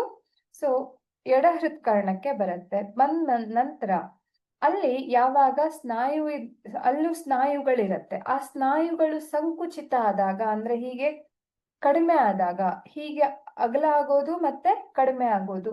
ಉಸಿರಾಟ ಮಾಡೋವಾಗ ನೀವು ಗಮನಿಸ್ತಿರ್ತೀರ ಅಲ್ವಾ, ಹೃದಯ ಒಂದ್ಸಲ ಹಿಗ್ಗೋದು ಕುಗ್ಗೋದು ಅಂದ್ರೆ ಎದೆ ಭಾಗ ಹಿಗ್ಗೋದು ಕುಗ್ಗೋದು ಆಗ್ತಾ ಇರತ್ತೆ. ಅದೇ ರೀತಿಯಲ್ಲಿ ಇಲ್ಲಿ ಆ ಒಂದು ಹೃತ್ಕರ್ಣ ಮತ್ತೆ ಹೃತ್ಕುಕ್ಷಿಗಳು ಒಂದ್ಸಲ ಕುಗ್ಗೋದು ಮತ್ತೆ ಹಿಗ್ಗೋದು ಆಗ್ತಾ ಇರತ್ತೆ. ಯಾವಾಗ ಅದು ಹಿಗ್ಗತ್ತೋ ಆಗ ರಕ್ತ ಒಳಗಡೆ ಬರುತ್ತೆ. ಒಳಗಡೆ ಬಂದಂತಹ ರಕ್ತ ಆ ಭಾಗ ಹೀಗೆ ಕುಗ್ಗದಾಗ ಕೆಳಗಡೆಗೆ ಅಂದ್ರೆ ಹೃತ್ಕುಕ್ಷಿಗೆ ಪಾಸ್ ಆಗತ್ತೆ.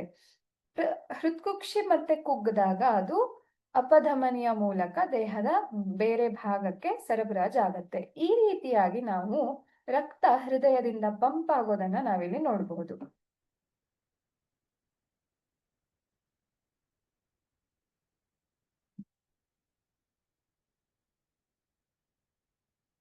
ಸೊ ಹೃತ್ಕುಕ್ಷಿಗಳು ರಕ್ತವನ್ನ ಹಲವಾರು ಅಂಗಗಳಿಗೆ ಪಂಪ್ ಮಾಡಬೇಕಿರೋದ್ರಿಂದ ಅವು ಹೃತ್ಕರ್ಣಗಳಿಗಿಂತ ದಪ್ಪವಾದ ಸ್ನಾಯುವಿನ ಭಿತ್ತಿಗಳನ್ನ ಹೊಂದಿದೆ.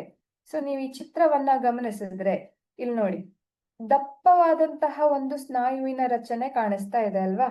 ಈ ಒಂದು ಭಾಗವನ್ನ ಗಮನಿಸಿದ್ರೆ ಈ ಭಾಗಗಳು,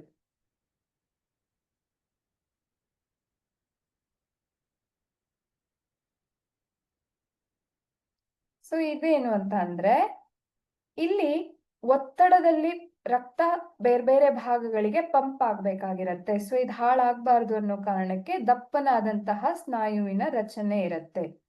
ಇದು ಕೂಡ ಹೃತ್ಕುಕ್ಷಿಗಳನ್ನ ಪ್ರೊಟೆಕ್ಟ್ ಮಾಡುವಂತಹ ಕೆಲಸವನ್ನ ಮಾಡ್ತಾ ಇರತ್ತೆ. ನೆಕ್ಸ್ಟ್ ಹೃದಯದ ಬಲಭಾಗ ಮತ್ತೆ ಎಡಭಾಗ ನಮ್ಮಲ್ಲಿ ಪ್ರತ್ಯೇಕವಾಗಿದೆ ಅಲ್ವಾ. ಅಂದ್ರೆ ಎಡ ಹೃತ್ಕರ್ಣ ಮತ್ತೆ ಎಡ ಹೃತ್ಕುಕ್ಷಿ ಒಂದು ಭಾಗದಲ್ಲಿದ್ರೆ ಬಲ ಹೃತ್ಕರ್ಣ ಬಲ ಹೃತ್ಕುಕ್ಷಿಗಳು ಇನ್ನೊಂದು ಭಾಗದಲ್ಲಿ ಪ್ರತ್ಯೇಕವಾಗಿದೆ, ಸಪ್ರೇಟ್ ಆಗಿದೆ, ಮಿಕ್ಸ್ ಆಗಿಲ್ಲ, ಒಂದಕ್ಕೊಂದು ತಾಕೊಂಡಿಲ್ಲ. ಅದರಿಂದಾಗಿ ಆಗುವಂತಹ ಅನುಕೂಲತೆ ಏನು ಅಂತ ಅಂದ್ರೆ ಆಕ್ಸಿಜನ್ ಯುಕ್ತ ರಕ್ತ ಮತ್ತೆ ಆಕ್ಸಿಜನ್ ರಿಕ್ತ ರಕ್ತ ಅಂದ್ರೆ ಆಕ್ಸಿಜನ್ ಇಲ್ಲದೆ ಇರುವಂತಹ ರಕ್ತ.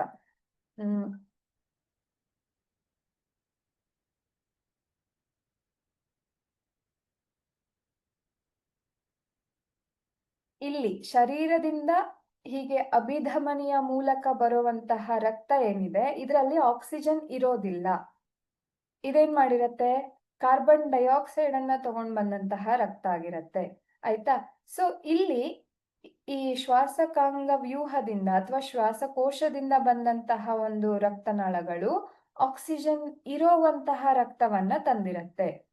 ಸೊ ಈ ರೀತಿಯಾಗಿ ಇಲ್ಲಿ ಆಕ್ಸಿಜನ್ ಇಲ್ಲ, ಇಲ್ಲಿ ಆಕ್ಸಿಜನ್ ಇದೆ. ಸೊ ಇದೆರಡು ಒಂದಕ್ಕೊಂದರ ಸಂಪರ್ಕದಲ್ಲಿ ಇಲ್ಲ, ಹಾಗಾಗಿ ಇವೆರಡು ಮಿಕ್ಸ್ ಆಗುವಂತಹ ಸಾಧ್ಯತೆಗಳು ಇರೋದಿಲ್ಲ. ಬೇರೆ ಬೇರೆ ಭಾಗಗಳು ಬೇರ್ಪಟ್ಟಿರೋದ್ರಿಂದ ಇಲ್ಲಿ ಆಕ್ಸಿಜನ್ ರಿಕ್ತ ಅಂದ್ರೆ ಆಕ್ಸಿಜನ್ ಇಲ್ಲದೆ ಇರುವಂತಹ ರಕ್ತ ಹಾಗೆ ಆಕ್ಸಿಜನ್ ಯುಕ್ತ ರಕ್ತ ಆಕ್ಸಿಜನ್ ಇರುವಂತಹ ರಕ್ತ ಎರಡು ಮಿಕ್ಸ್ ಆಗುವಂತಹ ಸಾಧ್ಯತೆಗಳೇ ಇರೋದಿಲ್ಲ. 4 ಕೋಣೆ ಇರೋದ್ರಿಂದಾಗಿ ನಾವು ಈ ಒಂದು ಉಪಯೋಗವನ್ನ ನಾವು ನೋಡಬಹುದು. ಆದ್ರೆ ಇದು ಪಕ್ಷಿಗಳು ಮತ್ತೆ ಸ್ತನಿಗಳು ನಮ್ಮಂತಹ ಮನುಷ್ಯರಂತಹ ಪ್ರಾಣಿಗಳಲ್ಲಿ ಮಾತ್ರ ಈ ಬಗೆಯ ಒಂದು ವಿನ್ಯಾಸ ಇದೆ, ಅಂದ್ರೆ 4 ಕೋಣೆಗಳಿಂದಾಗಿ ಆಗಿದೆ. ಆದ್ರೆ ಉಭಯವಾಸಿಗಳು ಮತ್ತೆ ಸರೀಸೃಪಗಳಲ್ಲಿ 2 ಅಥವಾ 3 ಕೋಣೆಗಳಿರತ್ತೆ. ಅಲ್ಲಿ ಏನಾಗತ್ತೆ ಅಂದ್ರೆ ಆ 2 ರಕ್ತ ಆಮ್ಲಜನಕ ಇರುವಂತಹ ರಕ್ತ ಮತ್ತೆ ಆಮ್ಲಜನಕ ಇಲ್ಲದೆ ಇರುವಂತಹ ರಕ್ತ ಕೆಲವೊಂದು ಬಾರಿ ಮಿಕ್ಸ್ ಆಗುವಂತಹ ಸಾಧ್ಯತೆಯು ಕೂಡ ಇರುತ್ತೆ. ಹಾಗೆ ಈ ನಮ್ಮ ಒಂದು ಶರೀರದಲ್ಲಿ ಈ ರೀತಿಯಾಗಿ ಏನು ರಕ್ತದ ಸರಬರಾಜಾಗಿ ಶಕ್ತಿ ಏನು ಉಂಟಾಗಿರತ್ತೆ, ಆ ಶಕ್ತಿಯ ಅವಶ್ಯಕತೆ ಹೆಚ್ಚಿರತ್ತೆ ನಮ್ಮಲ್ಲಿ. ಆಯ್ತಾ? ಅದು ದೇಹದ ಉಷ್ಣತೆಯನ್ನ ಕಾಪಾಡಿಕೊಳ್ಳಲು ಇದೇ ಶಕ್ತಿ ಬಳಕೆ ಆಗ್ತಾ ಇರತ್ತೆ, ನಿರಂತರವಾಗಿ ಬಳಕೆ ಆಗ್ತಾ ಇರತ್ತೆ. ಆದ್ರೆ ಉಭಯವಾಸಿಗಳಲ್ಲಿ ಮತ್ತೆ ಸರೀಸೃಪಗಳಲ್ಲಿ 3 ಕೋಣೆ ಹೃದಯವನ್ನ ಹೊಂದಿರತ್ತೆ. ಸೊ 2 ಮಿಶ್ರಣ ಆಗುವಂತಹ ಸಾಧ್ಯತೆಗಳಿರತ್ತೆ. ಸೊ ನಮ್ಮಲ್ಲಿ ಅಂದ್ರೆ ಮನುಷ್ಯರಂತಹ ಸ್ತನಿಗಳಲ್ಲಿ ಮತ್ತೆ ಪಕ್ಷಿಗಳಲ್ಲಿ 4 ಕೋಣೆಯನ್ನ ಹೊಂದಿರುವಂತಹ ಒಂದು ಏನು ಹೃದಯದ ವಿನ್ಯಾಸವನ್ನ ನಾವು ನೋಡಬಹುದು. ಸೊ ನಮಗೆ ಉಷ್ಣತೆಯ ಒಂದು ತಡ್ಕೊಳ್ಳುವಂತಹ ಶಕ್ತಿ ಇರುತ್ತೆ. ಆದ್ರೆ ಉಭಯವಾಸಿಗಳು ಮತ್ತೆ ಸರೀಸೃಪಗಳಿಗೆ ಆ ವಾತಾವರಣದ ಉಷ್ಣತೆಯನ್ನ ಅವಲಂಬಿಸಿರತ್ತೆ. ಅವು ವಾತಾವರಣದ ಉಷ್ಣತೆ ಯಾವ ರೀತಿಯಾಗಿರುತ್ತೋ ಅದೇ ರೀತಿಯಾಗಿ ಅವರ ಶರೀರದ ಉಷ್ಣಾಂಶವು ಕೂಡ ವ್ಯತ್ಯಾಸವನ್ನ ಕಾಣ್ತಾ ಹೋಗುತ್ತೆ. ಇದು ನಮಗೆ ಮತ್ತೆ ಅವುಗಳಿಗೆ ಇರುವಂತಹ ವ್ಯತ್ಯಾಸ ಆಗಿರತ್ತೆ. ಸೊ ಇಲ್ಲಿ ಒಂದು ರೇಖಾತ್ಮಕ ನಿರೂಪಣೆಯನ್ನ ನೋಡೋದಿದ್ರೆ ನೀವು, ಸಾಗಾಣಿಕೆಯ ರೇಖಾತ್ಮಕ ನಿರೂಪಣೆ ಅಂದ್ರೆ ಇದು ಹೃದಯ. ಇಲ್ಲಿ ನೀಚ ಅಭಿಧಮನಿ ಮತ್ತೆ ಇಲ್ಲಿ ನೀಚ ಅಭಿಧಮನಿ ಹೀಗ್ ಬಂದು ಹೃತ್ಕರ್ಣವನ್ನ ಸೇರ್ಕೊಂಡಿದೆ. ಹೃತ್ಕರ್ಣದಿಂದ ನೆಕ್ಸ್ಟ್ ಹೃತ್ಕುಕ್ಷಿ, ಅಲ್ಲಿಂದ ಅದೇನಾಗತ್ತೆ, ಇಲ್ಲಿಂದ ಕಾರ್ಬನ್ ಡೈಆಕ್ಸೈಡ್ ಇರುವಂತಹ ಒಂದು ರಕ್ತ ಶ್ವಾಸಕೋಶವನ್ನ ಪ್ರವೇಶ ಮಾಡತ್ತೆ. ಶ್ವಾಸಕೋಶದಲ್ಲಿ ನಿರಂತರವಾಗಿ ನಾವು ಉಸಿರಾಟ ನಿರಂತರವಾಗಿ ಮಾಡ್ತಾನೆ ಇರ್ತೀವಿ ಅಲ್ವಾ? ನಿದ್ದೆ ಮಾಡಿದ್ರು ನಾವು ಉಸಿರಾಟ ಮಾಡ್ತಾನೆ ಇರ್ತೀವಿ. ಅಂದ್ರೆ ಆಕ್ಸಿಜನ್ ಮತ್ತೆ ಕಾರ್ಬನ್ ಡೈಆಕ್ಸೈಡ್ ನ ವಿನಿಮಯ ನಿರಂತರವಾಗಿ ಆಗ್ತಾನೆ ಇರತ್ತೆ, ಹೌದಾ? ಈ ಎಲ್ಲಾ ಪ್ರಕ್ರಿಯೆಗಳು ನಿರಂತರವಾಗಿ ಆಗ್ತಾ ಇರುವಂತಹ ಪ್ರಕ್ರಿಯೆಗಳು. ಹಾಗಾಗಿ ಇದನ್ನ ನಿರ್ವಹಣೆ ಮತ್ತೆ ದುರಸ್ತಿ ಪ್ರಕ್ರಿಯೆಗಳು, ಜೀವಕ್ರಿಯೆಗಳು ಅಂತ ಕರಿತೀವಿ ಅನ್ನೋದು ನಿಮ್ಗೆ ಇವಾಗಾಗ್ಲೇ ಮನದಟ್ಟಾಗಿರ್ಬೇಕು. ಸೊ ಇಲ್ಲಿ ಹೃದಯದಿಂದ ಅಂದ್ರೆ ಹೃತ್ಕುಕ್ಷಿಯಿಂದ ಏನಾಗುತ್ತೆ, ಇದು ಶ್ವಾಸಕೋಶವನ್ನ ಇಲ್ಲಿ ಶ್ವಾಸಕೋಶವನ್ನ ಪ್ರವೇಶಿಸ್ತಾ ಇದೆ. ಹಾಗೆ ಅಲ್ಲಿ ಆಮ್ಲಜನಕ, ಇಲ್ಲಿರುವಂತಹ ಗಾಳಿಗೂಡಿನಲ್ಲಿರುವಂತಹ ಆಮ್ಲಜನಕ ಹೊಂದಿರುವಂತಹ ರಕ್ತ ಶ್ವಾಸಕೋಶಗಳಿಂದ ಅಪಧಮನಿಗಳ ಮೂಲಕ ಇಲ್ಲಿಗೆ ಬರ್ಬೇಕು, ಹೌದಾ? ಆದ್ರೆ ಇಲ್ಲಿ ಒಂದು ವ್ಯತ್ಯಾಸ ಏನಿದೆ ಅಂತ ಅಂದ್ರೆ, ನಾನು ಆಗ್ಲೇ ಹೇಳ್ದೆ, ಶುದ್ಧ ರಕ್ತವನ್ನ ತರುವಂತಹದ್ದು ಹೃದಯದಿಂದ ಬೇರೆ ಭಾಗಕ್ಕೆ ತಗೊಂಡು ಹೋಗುವಂತಹ ಕೆಲಸವನ್ನ ಅಪಧಮನಿಗಳು ಮಾಡತ್ತೆ. ಹಾಗೆ ಅಭಿಧಮನಿಗಳು ಹೃದಯದಿಂದ ಅಶುದ್ಧ ರಕ್ತವನ್ನ ಹೃದಯಕ್ಕೆ ತರುವಂತಹ ಕೆಲಸವನ್ನ ಅಭಿಧಮನಿಗಳು ಮಾಡತ್ತೆ ಅಂತ. ಆದ್ರೆ ಇಲ್ಲಿ ಒಂದು ವ್ಯತ್ಯಾಸ ಏನಿದೆ ಅಂತ ಅಂದ್ರೆ, ಹೃದಯದಿಂದ ಶ್ವಾಸಕೋಶಕ್ಕೆ ಅಶುದ್ಧ ರಕ್ತವನ್ನ ತಗೊಂಡು ಹೋಗುವಂತಹ ಕೆಲಸವನ್ನ ಪಪ್ಪುಸಕ ಅಪಧಮನಿಗಳು ಮಾಡತ್ತೆ. ಹಾಗೆ ಅಲ್ಲಿಂದ ಶ್ವಾಸಕೋಶದಿಂದ ಶುದ್ಧ ರಕ್ತವನ್ನ ಹೃದಯಕ್ಕೆ ತರುವಂತಹ ಕೆಲಸವನ್ನ ಪಪ್ಪುಸಕ ಅಭಿಧಮನಿಗಳು ಮಾಡತ್ತೆ. ಇದು ಒಂದೇ ಒಂದು ವ್ಯತ್ಯಾಸ ಇರುವಂತಹದ್ದು. ಮತ್ತೆಲ್ಲಾ ಕಡೆ ಅಭಿಧಮನಿ ಹೃದಯಕ್ಕೆ ರಕ್ತವನ್ನ ತಗೊಂಡ್ ಬರತ್ತೆ, ಹೃದಯದಿಂದ ರಕ್ತವನ್ನ ಅಪಧಮನಿಗಳು ತಗೊಂಡು ಹೋಗತ್ತೆ. ಆದ್ರೆ ಶ್ವಾಸಕೋಶಕ್ಕೆ ಮಾತ್ರ ಪುಪ್ಪುಸಕ ಅಪಧಮನಿ ಇದೇನ್ ಮಾಡತ್ತೆ, ರಕ್ತವನ್ನ ಶ್ವಾಸಕೋಶಕ್ಕೆ ತಗೊಂಡು ಹೋಗತ್ತೆ, ಅಶುದ್ಧ ರಕ್ತವನ್ನ ತಗೊಂಡು ಹೋಗತ್ತೆ. ಹಾಗೆ ಪುಪ್ಪುಸಕ ಅಭಿಧಮನಿಗಳು ಶ್ವಾಸಕೋಶದಿಂದ ಶುದ್ಧ ರಕ್ತವನ್ನ ಹೃದಯಕ್ಕೆ ತರುವಂತಹ ಕೆಲಸವನ್ನ ಮಾಡತ್ತೆ. ಹಾಗೆ ಇಲ್ಲಿ ಮಹಾ ಅಪಧಮನಿಯಿಂದ ಶುದ್ಧ ರಕ್ತ ಹೀಗೆ ಲೋಮನಾಳಗಳನ್ನ ಪ್ರವೇಶಿಸುತ್ತೆ. ನೀವು ಈ ಚಿತ್ರದಲ್ಲಿ ಗಮನಿಸಿರಬಹುದು.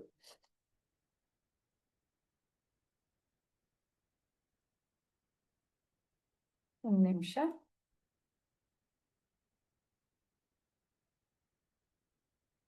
ಓಕೆ, ಇಲ್ಲಿ ಭಾಗ ಗುರ್ತಿಸಿಲ್ಲ, ಆದ್ರೆ ಲೋಮನಾಳಗಳು ಅಂತ ಇರತ್ತೆ. ಈ ರೀತಿಯಾದಂತಹ ಒಂದು ರಚನೆ ಇದು ಲೋಮನಾಳಗಳು. ಹೃದಯದಿಂದ ಶುದ್ಧ ರಕ್ತ ಇಲ್ಲಿ ಲೋಮನಾಳಗಳನ್ನ ಹೀಗೆ ಅಪಧಮನಿಗಳ ಮೂಲಕ ಲೋಮನಾಳಗಳನ್ನ ಪ್ರವೇಶಿಸುತ್ತೆ. ಈ ಲೋಮನಾಳಗಳೇ ಏನು ಆಹಾರವನ್ನ ಮತ್ತೆ ನಮ್ಗೆ ಬೇಕಾಗುವಂತಹ ಶಕ್ತಿಯನ್ನ ದೇಹದ ಬೇರೆ ಬೇರೆ ಭಾಗಗಳಿಗೆ ತಗೊಂಡು ಹೋಗುವಂತಹ ಕೆಲಸವನ್ನ ಲೋಮನಾಳಗಳು ಮಾಡ್ತಾ ಇರತ್ತೆ. ಹಾಗೆ ಇಲ್ಲಿ ಬಂದಂತಹ ಅಶುದ್ಧ ರಕ್ತ ಮತ್ತೆ ಪುನಃ ಹೃದಯಕ್ಕೆ ಅಭಿಧಮನಿಗಳ ಮೂಲಕ ಸಾಗತ್ತೆ. ಹೃದಯಕ್ಕೆ ತಲುಪುವಂತಹ ಕೆಲಸ ಅಭಿಧಮನಿಗಳ ಮೂಲಕ ಆಗತ್ತೆ. ಇದು ಸಾಗಾಣಿಕೆಯ ರೇಖಾತ್ಮಕ ನಿರೂಪಣೆ ಆಗಿತ್ತು. ಇನ್ನು ಸಾಗಾಣಿಕೆಯಲ್ಲಿ ಇರುವಂತಹ ಇನ್ನೊಂದು ದ್ರವ ಅಂತ ಅಂದ್ರೆ ಅದು ದುಗ್ಧರಸ. ಇದನ್ನ ನಾವು ದುಗ್ಧರಸ ಅಥವಾ ಅಂಗಾಂಶ ದ್ರವ ಅಂತಾನೂ ಕೂಡ ಕರಿತೀವಿ. ಲೋಮನಾಳಗಳ ಭಿತ್ತಿಯಲ್ಲಿ ಕಂಡುಬರುವಂತಹ ರಂಧ್ರಗಳ ಮೂಲಕ, ಅಂದ್ರೆ ನೀವಿಲ್ಲಿ ಈ ಲೋಮನಾಳಗಳನ್ನ ನೋಡ್ತಾ ಇದ್ದೀರಾ. ಇಲ್ಲಿ ಮಧ್ಯದಲ್ಲಿ ಚಿಕ್ಕ ಚಿಕ್ಕ ಹೋಲ್ಗಳು ಇರತ್ತೆ, ತೂತುಗಳಿದ್ಬಿಡತ್ತೆ. ಲೋಮನಾಳದಲ್ಲಿ ಸಣ್ಣ ಸಣ್ಣ ರಂಧ್ರಗಳಿರತ್ತೆ. ಆ ರಂಧ್ರಗಳ ಮೂಲಕ ಏನಾಗತ್ತೆ, ಸ್ವಲ್ಪ ಪ್ರಮಾಣದ ಪ್ಲಾಸ್ಮಾ, ಆಹಾರದಲ್ಲಿರುವಂತಹ ಪ್ರೋಟೀನ್ಗಳು ಮತ್ತೆ ರಕ್ತ ಜೀವಕೋಶಗಳು ಅಂಗಾಂಶಗಳಲ್ಲಿನ ಅಂತರ್ಕೋಶೀಯ ಅವಕಾಶಗಳ ಒಳಗಡೆಗೆ ಪ್ರವೇಶಿಸತ್ತೆ. ಅಂದ್ರೆ ಈಗ ಇದು ಲೋಮನಾಳ ಅಂತ ಅಂದ್ರೆ ಇದ್ರ ಮೂಲಕ ಎಲ್ಲ ಸಾಕ್ತಾ ಇರತ್ತೆ, ಆಯ್ತಾ.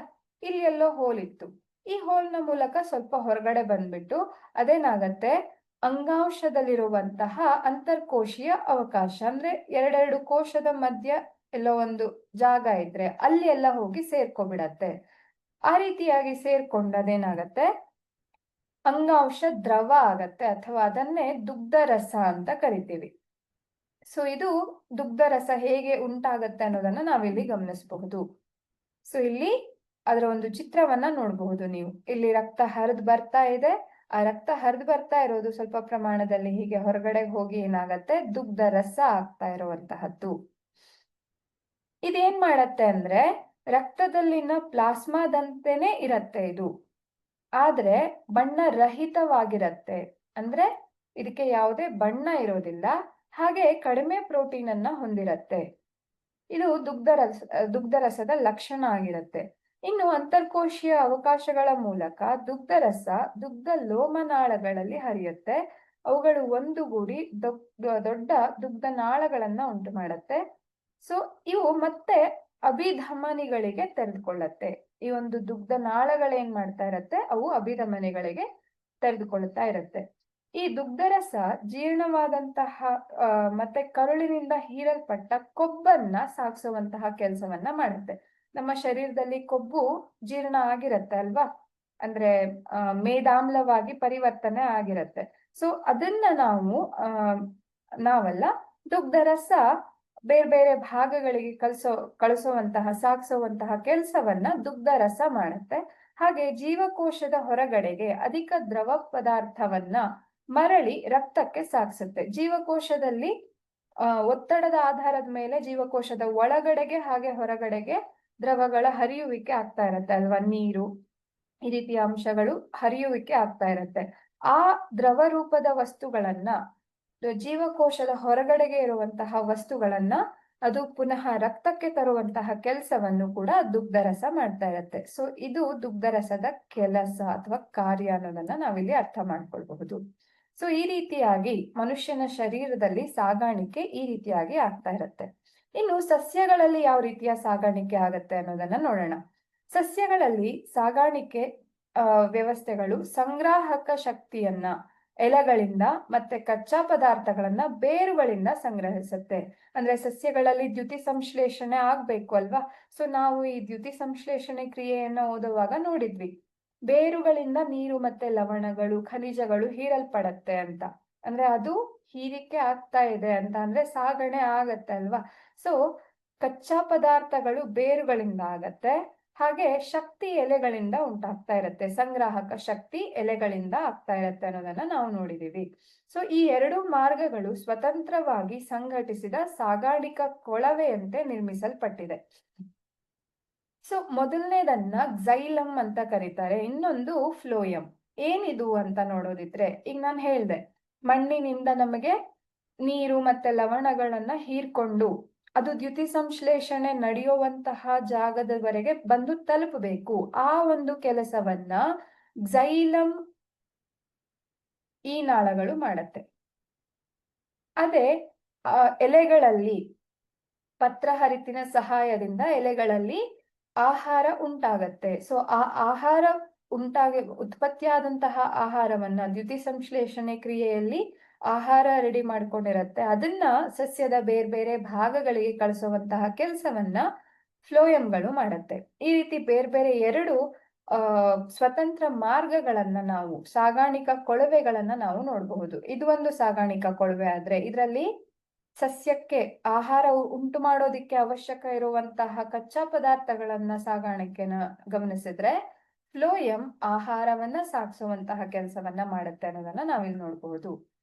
ಸೊ ನೀರಿನ ಸಾಗಾಣಿಕೆ ಯಾವ್ದ್ರಲ್ಲಿ ಆಗತ್ತೆ ಅಂದ್ರೆ ನೀರನ್ನ ಸಾಗಿಸುವಂತಹ ಕೆಲಸವನ್ನ ಝೈಲಂ ಮಾಡತ್ತೆ ಅನ್ನೋದನ್ನ ನಾನು ಇವಾಗಾಗ್ಲೇ ಹೇಳ್ದೆ. ಸೊ ಇದನ್ನ ಜಲವಾಹಕ ಅಂತ ನಾವು ಅರ್ಥ ಮಾಡ್ಕೊಳ್ಬಹುದು. ಸೊ ಸಸ್ಯದ ಎಲ್ಲಾ ಭಾಗಗಳನ್ನ ತಲುಪುವ ನೀರು ಸಾಗಿಸಲು ಕಾಲುವೆಗಳು ನಿರಂತರ ವ್ಯವಸ್ಥೆಯನ್ನು ನಿರ್ಮಿಸಲು ಝೈಲಂ ಅಂಗಾಂಶ ಇದು ಬೇರು, ಕಾಂಡ ಮತ್ತೆ ಎಲೆಗಳ ನಳಿಕೆಗಳು ಮತ್ತೆ ಈ ಎಲೆಗಳ ನಳಿಕೆ ಮತ್ತೆ ಟ್ರೇಕಿಡ್ ಅಂತ ಅಂದ್ರೆ ಅದು ಝೈಲಂ ಅಂಗಾಂಶದ ಒಂದು ಭಾಗ ಆಗಿರುತ್ತೆ. ಅಂದ್ರೆ ಇದರಲ್ಲಿ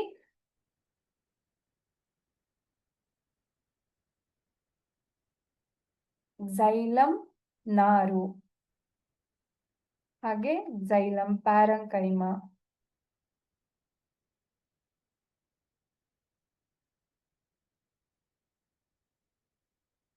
ಟ್ರೇಕಿಡ್,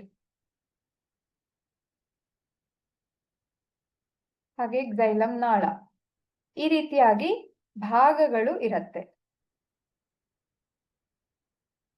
ಆಯ್ತಾ? ಅದರಲ್ಲಿ ಈ ಝೈಲಂ ಅಂಗಾಂಶ ಬೇರು ಮತ್ತೆ ಕಾಂಡದ ಸಂಪರ್ಕದಲ್ಲಿದ್ರೆ ಎಲೆಗಳ ನಳಿಕೆ ಈ ಝೈಲಂನ ಒಂದು ಭಾಗ ಟ್ರೇಕಿಡ್ನ ಸಂಪರ್ಕದಲ್ಲಿ ಇರತ್ತೆ, ಪರಸ್ಪರ ಸಂಪರ್ಕದಲ್ಲಿ ಇರತ್ತೆ.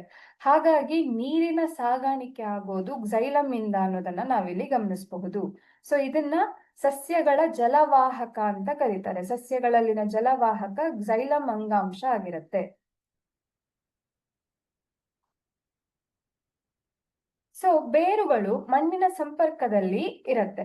ಆ ಮಣ್ಣಿನಲ್ಲಿರುವಂತಹ ಜೀವಕೋಶಗಳು ಬೇರ್ನಲ್ಲಿರುವಂತಹ ಜೀವಕೋಶಗಳು ಏನ್ ಮಾಡತ್ತೆ ಅಂದ್ರೆ ಹೇಗೆ ನೀರನ್ನ ಹೀರ್ಕೊಳ್ಳತ್ತೆ ಅಂತ ನೋಡೋದಿದ್ರೆ ಮೊದಲಿಗೆ ಅದು ಅಯಾನುಗಳನ್ನ, ಲವಣಗಳಲ್ಲಿ ಅಯಾನುಗಳಿರತ್ತೆ ಅಲ್ವಾ. ಈಗ ಸೋಡಿಯಂ ಕ್ಲೋರೈಡ್ ಲವಣ ಅಂತಾನೆ ನೀವು ಅಭ್ಯಾಸ ಮಾಡಿದಿರಿ. ಇದು ಸೋಡಿಯಂ ಮತ್ತೆ ಕ್ಲೋರೈಡ್ ಅಯಾನುಗಳನ್ನ ಉಂಟು ಮಾಡ್ತಾ ಇರತ್ತೆ. ಅದೇ ರೀತಿ ಎಲ್ಲಾ ಲವಣಗಳು ಒಂದು ಧನ ಅಯಾನು ಮತ್ತೆ ಋಣ ಅಯಾನುಗಳನ್ನ ಹೊಂದಿರತ್ತೆ. ಒಟ್ಟಾರೆಯಾಗಿ ಅಯಾನುಗಳಿರತ್ತೆ. ಆ ಅಯಾನುಗಳನ್ನ ಮೊದಲು ಬೇರಲ್ಲಿರುವಂತಹ ಜೀವಕೋಶಗಳು ಹೀರ್ಕೊಬಿಡತ್ತೆ. ಹಾಗೆ ಹೀರ್ಕೊಂಡಾಗ ಬೇರು ಮತ್ತೆ ಮಣ್ಣಿನ ನಡುವೆ ಅಯಾನುಗಳ ಸಾರತೆಯಲ್ಲಿ ವ್ಯತ್ಯಾಸ ಉಂಟಾಗತ್ತೆ. ಈ ಸಾರತೆಯನ್ನ ಸರಿದೂಗ್ಸೋದಿಕ್ಕೆ ನಂತರ ಮಣ್ಣಿನಿಂದ ನೀರು ಬೇರುಗಳಿಗೆ ಚಲಿಸುತ್ತೆ. ಹಾಗೆ ನೀರು ಮಣ್ಣಿನಿಂದ ಬೇರಿನೊಳಗಡೆಗೆ ಪ್ರವೇಶ ಮಾಡೋದನ್ನ ನಾವಿಲ್ಲಿ ಗಮನಿಸಬಹುದು.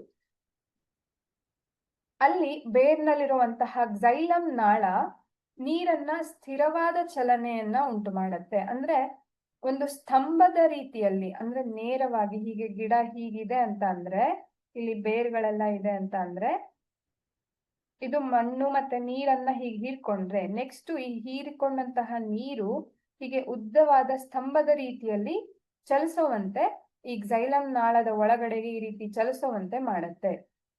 ಇದಾದ ಮೇಲೆ ಈ ನೀರು ಮುಂದೆ ಬೇರೆ ಬೇರೆ ಭಾಗಗಳಿಗೆ ತಲುಪುವಂತಹ ಒಂದು ಪ್ರಕ್ರಿಯೆ ಉಂಟಾಗೋದನ್ನ ನೋಡಬಹುದು.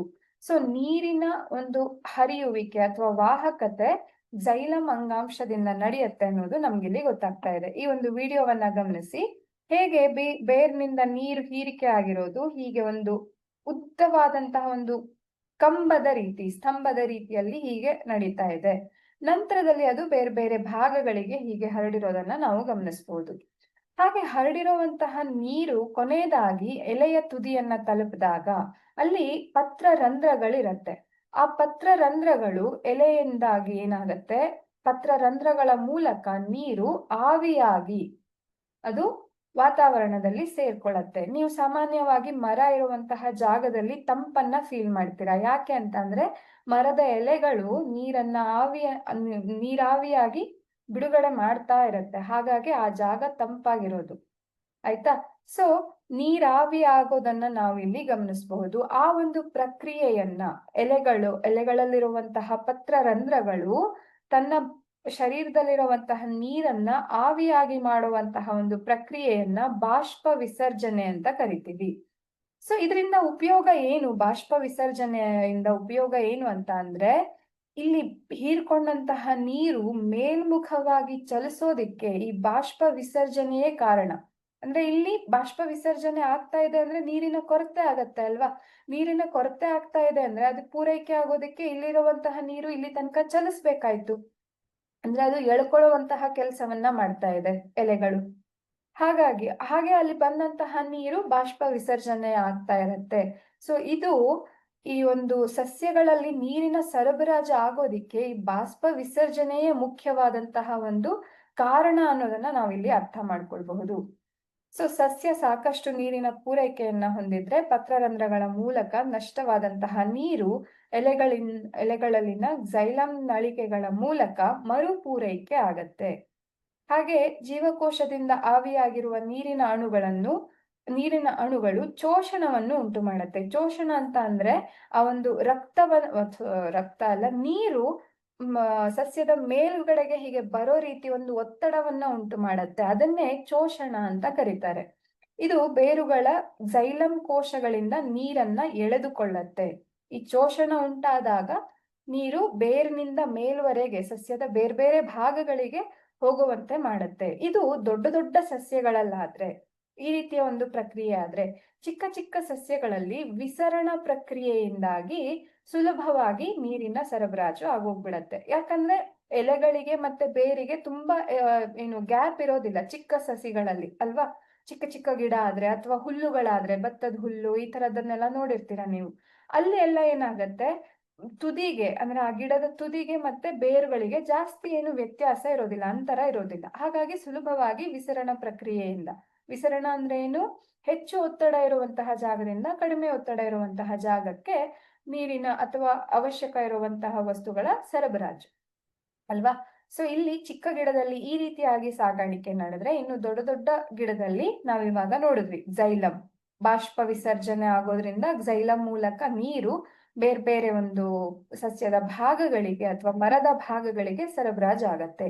ಈ ರೀತಿಯಾಗಿ ಸಸ್ಯಗಳಲ್ಲಿ ಒಂದು ಸಾಗಾಣಿಕೆಯನ್ನ ನಾವು ನೋಡಬಹುದು. ಇನ್ನು ಆಹಾರ ಮತ್ತೆ ಇತರ ವಸ್ತುಗಳ ಸಾಗಾಣಿಕೆ ಹೇಗಾಗತ್ತೆ ಅಂದ್ರೆ, ವಿಲೀನಗೊಳ್ಳಬಲ್ಲ ದ್ಯುತಿ ಸಂಶ್ಲೇಷಣೆಯ ಉತ್ಪನ್ನಗಳನ್ನ ಸಾಗಾಣಿಕೆಯನ್ನ ನಾವೇನಂತ ಕರಿತೀವಿ, ವಸ್ತು ಸ್ಥಾನಾಂತರಣ ಅಂತ ಕರೀತಾರೆ. ಇದು ವಾಹಕ ಅಂಗಾಂಶವಾದ ಫ್ಲೋಯಂನಿಂದ ಆಗ್ತಾ ಇರತ್ತೆ. ನಾನು ಆಗ್ಲೇ ಹೇಳ್ದೆ, ದ್ಯುತಿ ಸಂಶ್ಲೇಷಣೆಯಲ್ಲಿ ಉತ್ಪತ್ತಿಯಾದಂತಹ ಆಹಾರವನ್ನ ಸಸ್ಯದ ಬೇರೆ ಬೇರೆ ಭಾಗಗಳಿಗೆ ಕಳಿಸುವಂತಹ ಕೆಲಸವನ್ನ ವಾಹಕ ಅಂಗಾಂಶ ಫ್ಲೋಯಂ ಇದು ಮಾಡತ್ತೆ. ಈ ಒಂದು ಪ್ರಕ್ರಿಯೆಯನ್ನ ವಸ್ತು ಸ್ಥಾನಾಂತರಣ, ಸ್ಥಾನ ಬದಲಾಗ್ತಾ ಇದೆ, ಒಂದು ಜಾಗದಿಂದ ಬೇರೆ ಜಾಗಕ್ಕೆ ಅದನ್ನ ತಗೊಂಡು ಹೋಗ್ತಾ ಇದ್ದಾರೆ. ಸೊ ವಸ್ತು ಸ್ಥಾನಾಂತರಣ ಅಂತ ಕರೀತಾರೆ. ದ್ಯುತಿ ಸಂಶ್ಲೇಷಣೆ ಉತ್ಪನ್ನಗಳ ಜೊತೆಗೆ ಅಮೈನೋ ಆಮ್ಲ ಮತ್ತೆ ಇತರ ವಸ್ತುಗಳನ್ನು ಕೂಡ ಫ್ಲೋಯಂ ಸಾಗಿಸುತ್ತೆ. ಈ ರೀತಿಯಾಗಿ ಸಸ್ಯಗಳಲ್ಲಿ ನೀರು ಮತ್ತೆ ಲವಣಗಳ ವಾಹಕತೆ ಹೇಗಾಗತ್ತೆ ಅನ್ನೋದನ್ನ ನೋಡಿದ್ವಿ. ಹಾಗೆ ಅಲ್ಲಿ ಉಂಟಾದಂತಹ ಆಹಾರ ಯಾವ ರೀತಿಯಾಗಿ ಸಾಗಾಣಿಕೆ ಆಗತ್ತೆ ಅನ್ನೋದನ್ನ ನಾವು ನೋಡ್ತಾ ಇದ್ದೀವಿ. ಸೊ ಈ ವಸ್ತುಗಳು ಎಲ್ಲೆಲ್ಲಿ ಸ್ಟೋರ್ ಆಗಿರತ್ತೆ, ಸಂಗ್ರಹ ಆಗತ್ತೆ ಅಂತ ನೋಡೋದಿದ್ರೆ, ಬೇರು, ಹಣ್ಣು ಮತ್ತೆ ಬೀಜದಂತಹ ಹಲವಾರು ಭಾಗದಲ್ಲಿ, ಹೂವು ಈ ರೀತಿಯ ಭಾಗಗಳಲ್ಲಿ ಈ ವಸ್ತುಗಳು ಸಂಗ್ರಹ ಆಗ್ತಾ ಇರತ್ತೆ. ಹಾಗೆ ಯಾವಾಗ ಯಾವ ಭಾಗಕ್ಕೆ ಅದರ ಅವಶ್ಯಕತೆ ಇರತ್ತೋ ಅಲ್ಲಿಂದ ಅದು ಪೂರೈಕೆ ಆಗತ್ತೆ, ಬೆಳೆಯುತ್ತಿರುವ ಅಂಗಗಳಿಗೆ ಪೂರೈಸಲ್ಪಡತ್ತೆ. ಬೇರುಗಳಲ್ಲಿ, ಹಣ್ಣುಗಳಲ್ಲಿ ಮತ್ತೆ ಬೀಜಗಳಲ್ಲಿ ಈ ಆಹಾರ ವಸ್ತುಗಳು ಸ್ಟೋರ್ ಆಗಿರತ್ತೆ, ಸಂಗ್ರಹ ಆಗಿರತ್ತೆ. ಯಾವಾಗ ಅವಶ್ಯಕತೆ ಇದೆಯೋ ಆಗ ಅದು ಆ ಡಬ್ಬಿಯನ್ನ ತೆಗೆದು ಬಳಸ್ಕೊಳ್ಳುತ್ತೆ. ಆ ರೀತಿಯಾಗಿ ನಾವು ಇದನ್ನ ಅರ್ಥ ಮಾಡ್ಕೊಳ್ಬಹುದು. ಸೊ ಆಹಾರ ಮತ್ತು ಇತರ ವಸ್ತುಗಳ ಸ್ಥಾನಾಂತರಣವು ಜರಡಿನಾಳದ ಪಾರ್ಶ್ವ ಸಂಗಾತಿ ಜೀವಕೋಶದ ಸಹಾಯದಿಂದ, ಅಂದ್ರೆ ಈ ಫ್ಲೋಯಂ ಅಲ್ಲೂ ಫ್ಲೋಯಂ ಪ್ಯಾರಂಕೈಮಾ ಮತ್ತೆ ಫ್ಲೋಯಂ ನಾರು ಹಾಗೆ ಜರಡಿನಾಳ ಈ ತರದೆಲ್ಲ ಭಾಗಗಳಿರತ್ತೆ. ಅದು ಒಂದರ ಪಕ್ಕ ಒಂದು ಇರುವಂತಹ ಜರಡಿನಾಳದ ಪಾರ್ಶ್ವ ಸಂಗಾತಿ ಜೀವಕೋಶದಿಂದ, ಜರಡಿನಾಳ ಫ್ಲೋಯಂನ ಒಂದು ಭಾಗ ಅಷ್ಟೆ, ಅದರ ಪಕ್ಕದಲ್ಲೇ ಇರುವಂತಹ ನಾಳಗಳ ಜೀವಕೋಶಗಳ ಸಹಾಯದಿಂದ ಮೇಲ್ಮುಖ ಮತ್ತೆ ಕೆಳಮುಖ ಎರಡೂ ದಿಕ್ಕಿನಲ್ಲಿ ನಡೆಯುವಂತೆ ಮಾಡ್ತಾ ಇರತ್ತೆ.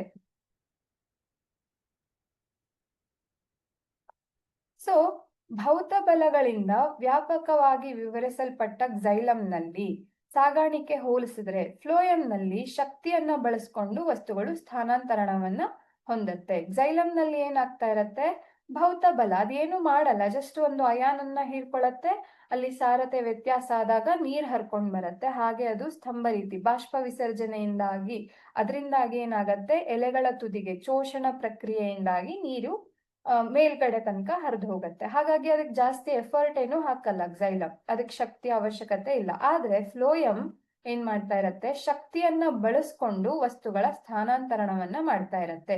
ಸೊ ATP ಇಂದ ಶಕ್ತಿಯನ್ನ ಬಳಸ್ಕೊಂಡು ಸುಕ್ರೋಸ್ ನಂತಹ ವಸ್ತುವನ್ನ ಫ್ಲೋಯಂ ಅಂಗಾಂಶಕ್ಕೆ ವರ್ಗಾಯಿಸಲಾಗತ್ತೆ. ATP ಅಂದ್ರೆ ಇದು ಶಕ್ತಿಯ ಇಂಧನ ಅಂತ ನಾವು ಅರ್ಥ ಮಾಡ್ಕೊಳ್ಬಹುದು. ಅಡಿನೋಸಿನ್ ಟ್ರೈಫಾಸ್ಫೇಟ್ ಅಂತ ಹೇಳ್ತಾರೆ. ಸೊ ಇದು ಒಂದು ಶಕ್ತಿಯ ರೂಪ. ಆಯ್ತಾ, ಈಗ ನಾವು ಪೆಟ್ರೋಲು ಡೀಸೆಲ್ ಎಲ್ಲ ನೋಡ್ತೀವಲ್ವಾ, ವಾಹನ ಚಲಿಸೋದಕ್ಕೆ ಉಪಯೋಗಿಸುವಂತಹ ಶಕ್ತಿಯನ್ನ, ಅದೇ ರೀತಿ ಇಲ್ಲಿ ಫ್ಲೋಯಂ ಏನು ಆಹಾರವನ್ನ ಒಂದು ಬದಿಯಿಂದ ಇನ್ನೊಂದು ಬದಿಗೆ ವರ್ಗಾಯಿಸೋದಕ್ಕೆ ಈ ATP ಶಕ್ತಿಯನ್ನ ಬಳಸ್ಕೊಳ್ಳತ್ತೆ, ಗ್ಲೂಕೋಸ್ ಅಥವಾ ಸುಕ್ರೋಸ್ ನಂತಹ ವಸ್ತುವನ್ನ ಬೇರೆ ಬೇರೆ ಭಾಗಗಳಿಗೆ ವರ್ಗಾಯಿಸೋದಕ್ಕೆ. ಇದಿಷ್ಟು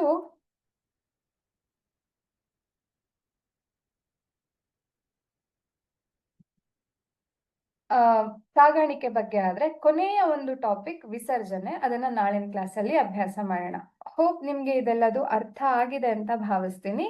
ಏನಾದ್ರೂ ಡೌಟ್ಸ್ ಇದ್ರೆ ಕೇಳ್ಕೊಳ್ಬಹುದು.